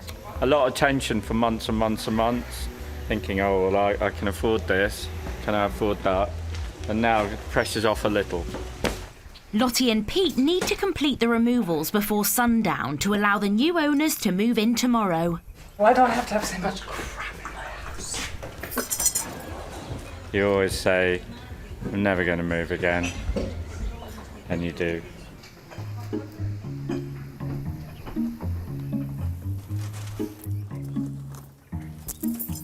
I wonder how often he's looked at this. 2 hours into the work and the first load of furniture is finally ready to be moved. Are you off somewhere? Some of us. Some of us are quite Some people have work busy. to do. Some of us are quite busy. I better do some work. 10 miles away at Lottie and Pete's new house, Patio. Patio. This is a bit helio. It was all going to be so perfect, and I was going to come to a clean house that I'd cleaned before, and everything was going to Perfectly be finished. with a lovely flushing loo and a hot bath to look forward to, and the fridge already cooling a bottle of something nice. Yeah. It hasn't quite worked out like that.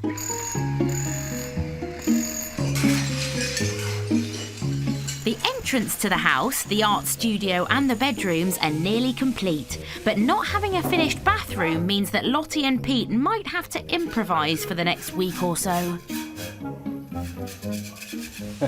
Yeah. Well, we can live outside. At least the kitchen's coming along, designed by Lottie and made with traditional Spanish tiles. I reckon that by the end of today, this might be ready to put some things in. I don't know, I might be being optimistic as usual. But there's another reason why the work needs to be finished ASAP. We do have some paying guests coming in about 6 weeks, which is great. And when it's finally finished, in 2000, Give us a couple of weeks. 2019. Give us a couple of weeks, this will be looking stunning. Yeah. With guests booked in, will Lottie and Pete manage to complete the renovations on time?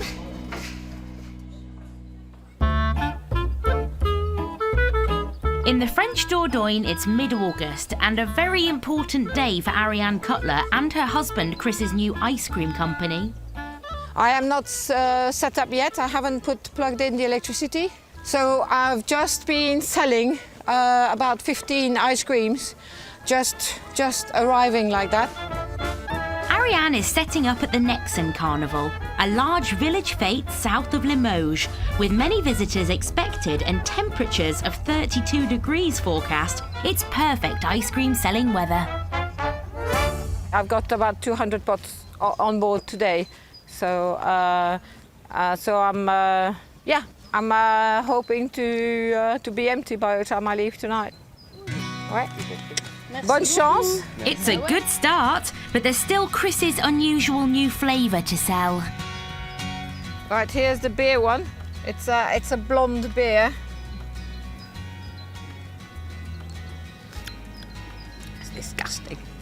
Ugh, I hate it. The caramel bertollet is the one that's going to make us a fortune. This one, no. Vous allez goûter celle à la bière?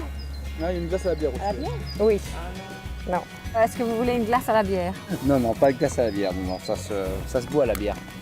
You only drink beer, you don't eat it as an ice cream. It's too precious to eat it as an ice cream. Voilà, exactement.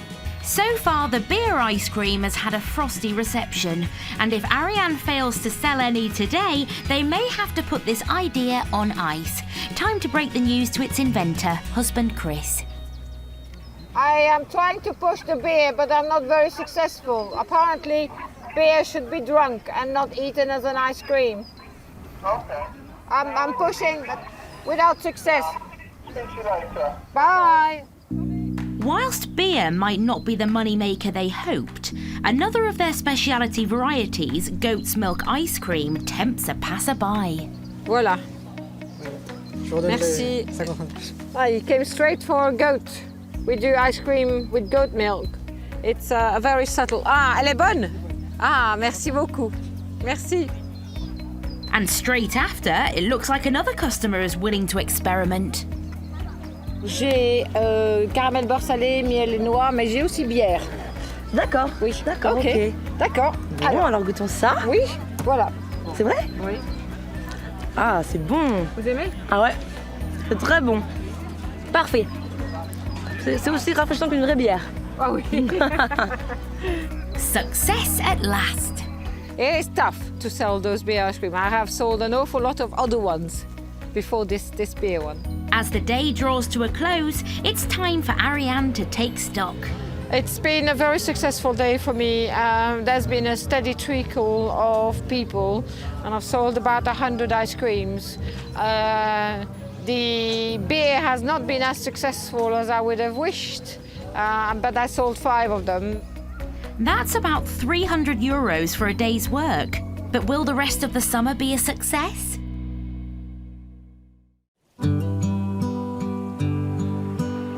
The Dordogne. And at Richard and Eileen Gite Complex, the last guests of the season are about to check out.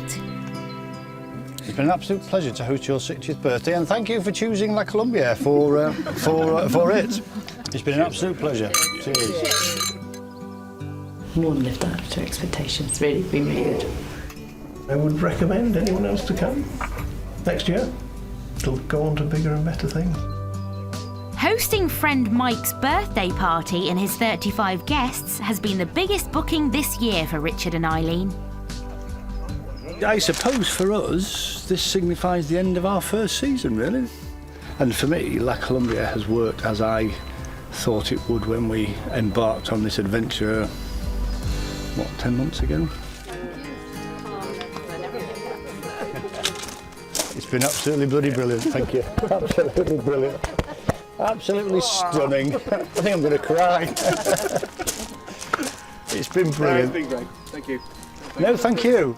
It's been our best fortnight for a long, long time. One in the middle. Bye. Au revoir. Woo.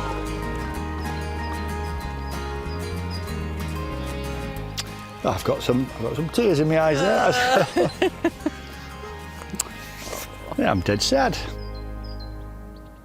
The house has been so full and so busy. Yeah. We've had 38 people here at one stage. Yeah.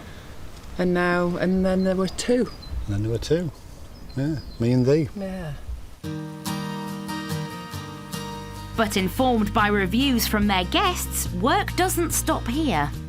We've had quite a bit of feedback from people, so now we've got to go and sort of do the research, find the people, do it ourselves. So between now and the run up to Christmas, we'll be busy.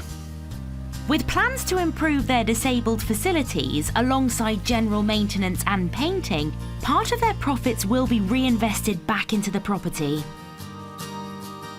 Rome wasn't built in a day, you know. Nobody has a bottomless pit of money, and we have to spend the money wisely, don't we? We have to make sure it goes in the places that's going to have the biggest impact, I think.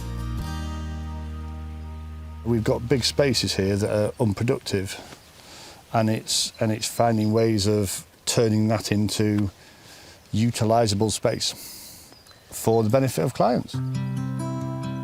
Richard and Eileen had a total of 170 guests this season, which completely covered their costs, as well as going some way to recouping the $30,000 they spent for the renovation. And they're confident they can carry on with the business. People keep saying to me, "Oh, is this your dream?" I wouldn't have been able to dream this. You know, we've looked at the big palatial houses and think, oh, what would it be like to live in a place like that? Well, here we are in France, and we're living that dream. We're living that adventure. How good is that?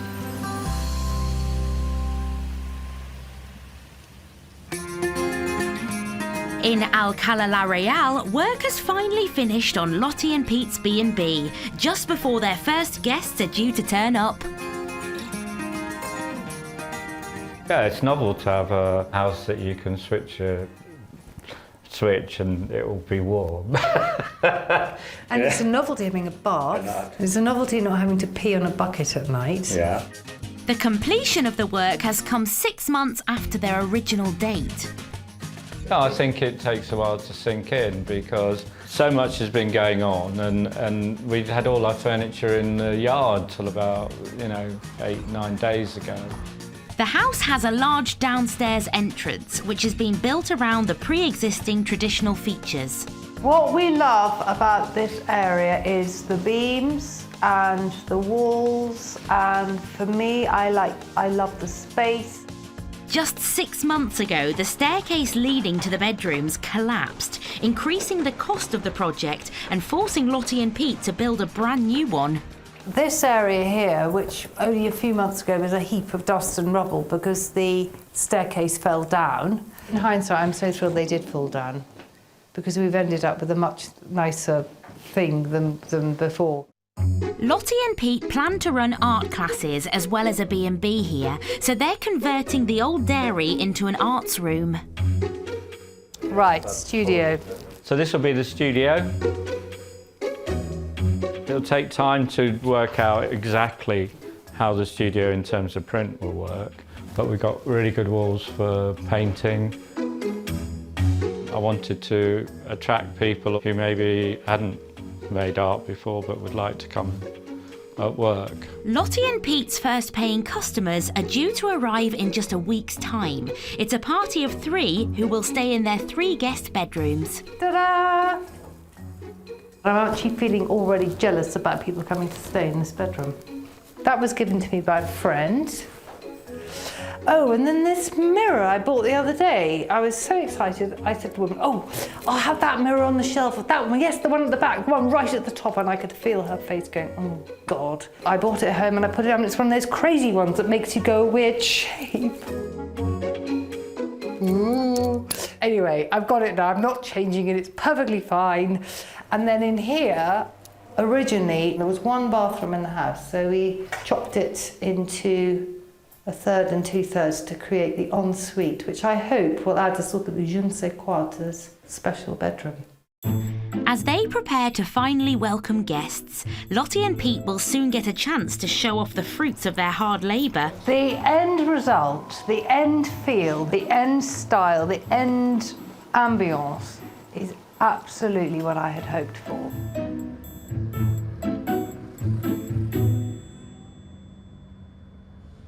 Later that week, and the house is a hive of activity as the guests will arrive in just 2 hours. Hoovering. Takes a while to master this machine, but eventually. Oh God, I'm making a pig's ear of this. See why I need that cleaning lady? Does it have to be totally shiny, do you think? And just as the final touches are complete, friends and first guests Bernadette, Yvonne and Denise arrive from the UK. And this is Colin, and this is Wilma. We've met, well, put one cat out. The other 2 are sat outside like, hello. Yes. Should we put the suitcases in there? Yes, let's get rooms. That's amazing. Are these Pete's? Yes, it's one of Petra's. Oh, this is gorgeous, isn't it? Oh, and look, the flowers. This is beautiful, isn't it?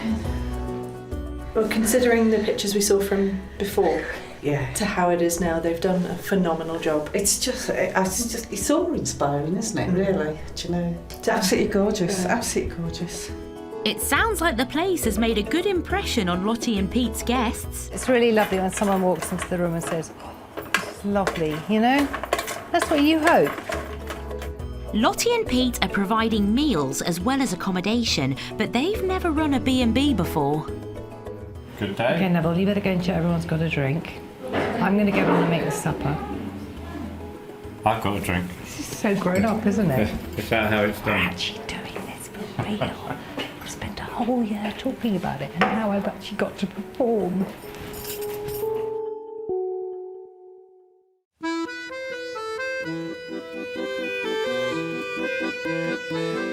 In the French village of Vonac, it's the end of the summer for husband and wife team Chris and Ariane Cutler, who moved here from Reading. With Chris relishing his role as ice cream maker and Ariane pounding the pavements to sell it, it seems the business has finally picked up after a tricky start to the season. Somebody asked me for 270 and they asked, can you bring us these ice cream this afternoon? And it's been absolutely fantastic to have this reception in our first year. Okay, up. Not content catering to traditional tastes, Chris and Ariane also experimented with new flavours. The beer one, it just tastes disgusting. Tastes lovely, I love it. It was just too hard to sell, and I always put it at the bottom of the freezer. Oui. No. I've got a soft spot for the beer ice cream, but my problem is that if the person in charge of sales, if her heart's not in a product, then it doesn't get pushed. It's disgusting. Ugh.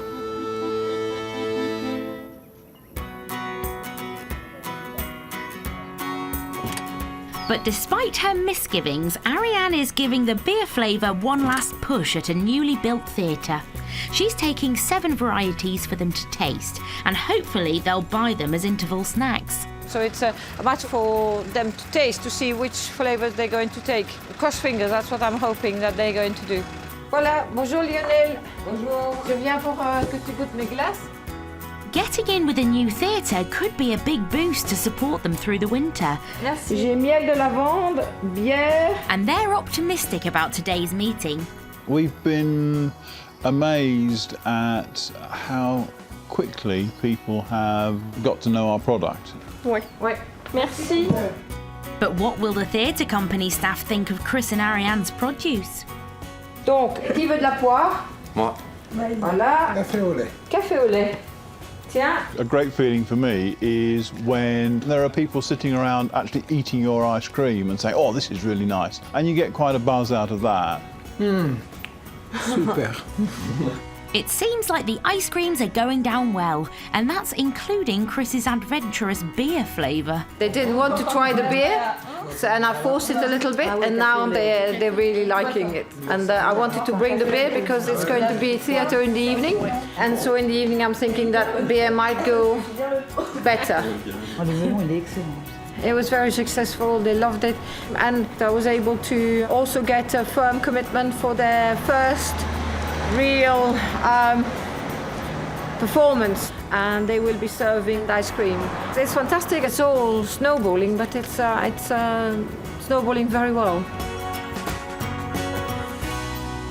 That's another buyer to add to the Cutler's burgeoning list. This year they sold about 15,000 ice cream pots, which is a good start for their business. We didn't come to France to be part of the expat community. We came to France to plant our roots into the community. Ariane and Chris are now working on decorating the house and revamping their website in preparation for the new season. We certainly have no regrets in leaving England. The area, the climate, the sunshine, the rural nature of it. The pace of life is slower, people are friendly, and that's been a very positive change for me.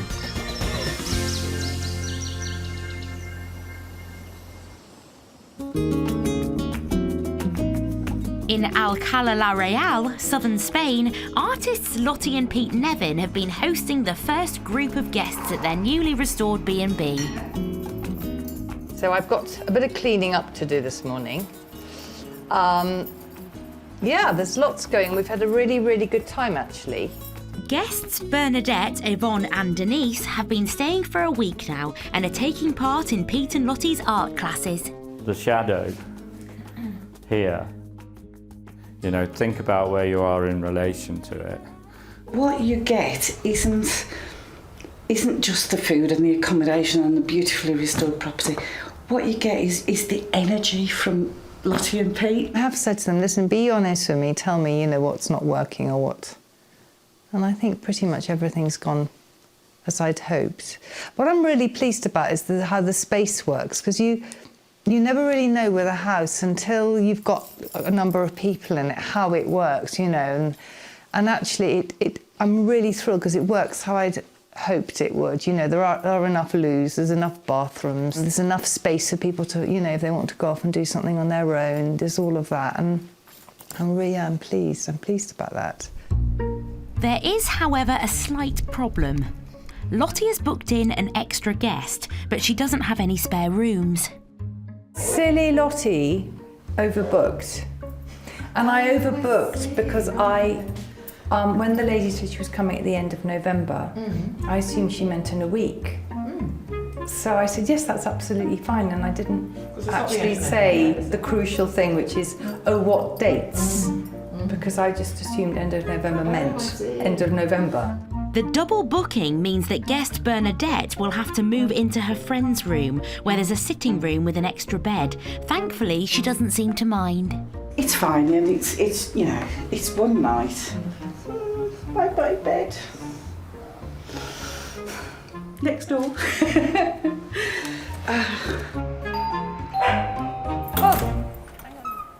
Hello. Hola. Lovely to meet you. And you're Patricia, yes? I am. Oh, welcome. Come in. Thank it's you. filthy out there, isn't it? Absolutely. It looks absolutely beautiful. Thank you. Isn't it lovely and warm? It is. Come upstairs. Come to your room. New guest Patricia from Somerset chose to come and stay at Lottie and Pete's after walking by during her summer holiday and seeing their renovation project.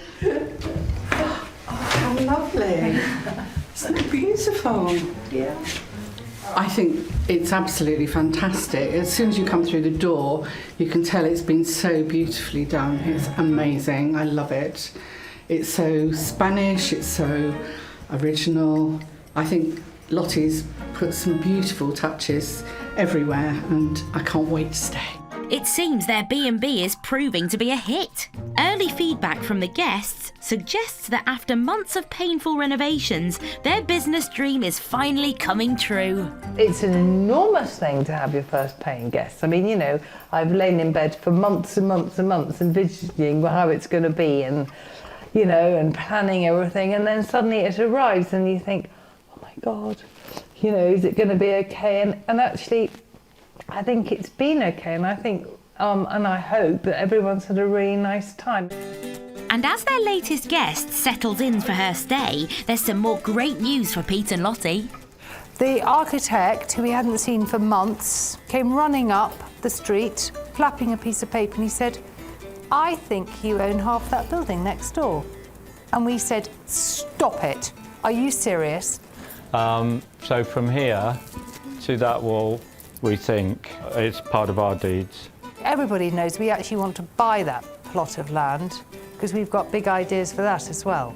Either to create more garden space or to create another studio. This is a fantastic opportunity for Lottie and Pete. They might expand their B&B for the next season. We'll have to find out. I mean, it could be a lot of these old houses, the plans have never been updated, and that might be one reason. Fancy that, we might be 25 square metres richer than. Just don't know. With a possible project lined up and some happy customers, Lottie and Pete are confident that their business will be a success and that they're here to stay as B&Bers. It hasn't always been easy, this process, and there've been a few ups and downs, and there've been some kind of scary moments and some hairy moments, and then suddenly it's all come together, and actually it just works even better than I thought it would. It's beautiful. We kind of walk around and go, God, I love this house even more today than I did yesterday. I absolutely love this area. It is, I feel totally at home here, and I can't imagine being anywhere else right now.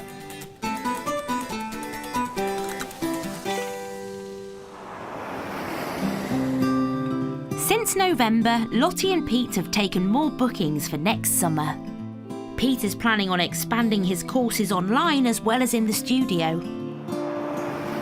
In Vonac, Chris and Ariane are preparing for the next season. Chris is looking into more exciting new ice cream flavours. And Richard and Eileen have now installed a pool heating system. This means that they have bookings as early as spring, and they can make their huge gîte complex more profitable. Next time, a couple from Scotland move to a millionaire's playground. Oh, we'll get to know them. Are you coming up for a brew? But their plans soon stall. We think the clutch might have burnt out because the sat-nav sent us the wrong way. Can two restaurateurs in France I think that's hot enough. branch out into a new wedding business? We haven't got enough chairs. And that, we need to go and pick some chairs up. All cutlery. And that. All glasses. And that. And the adrenaline junkies, taking a financial risk by becoming holiday hosts. It did wipe us clean, but we knew it was a good move to make. Well, we hope it will be.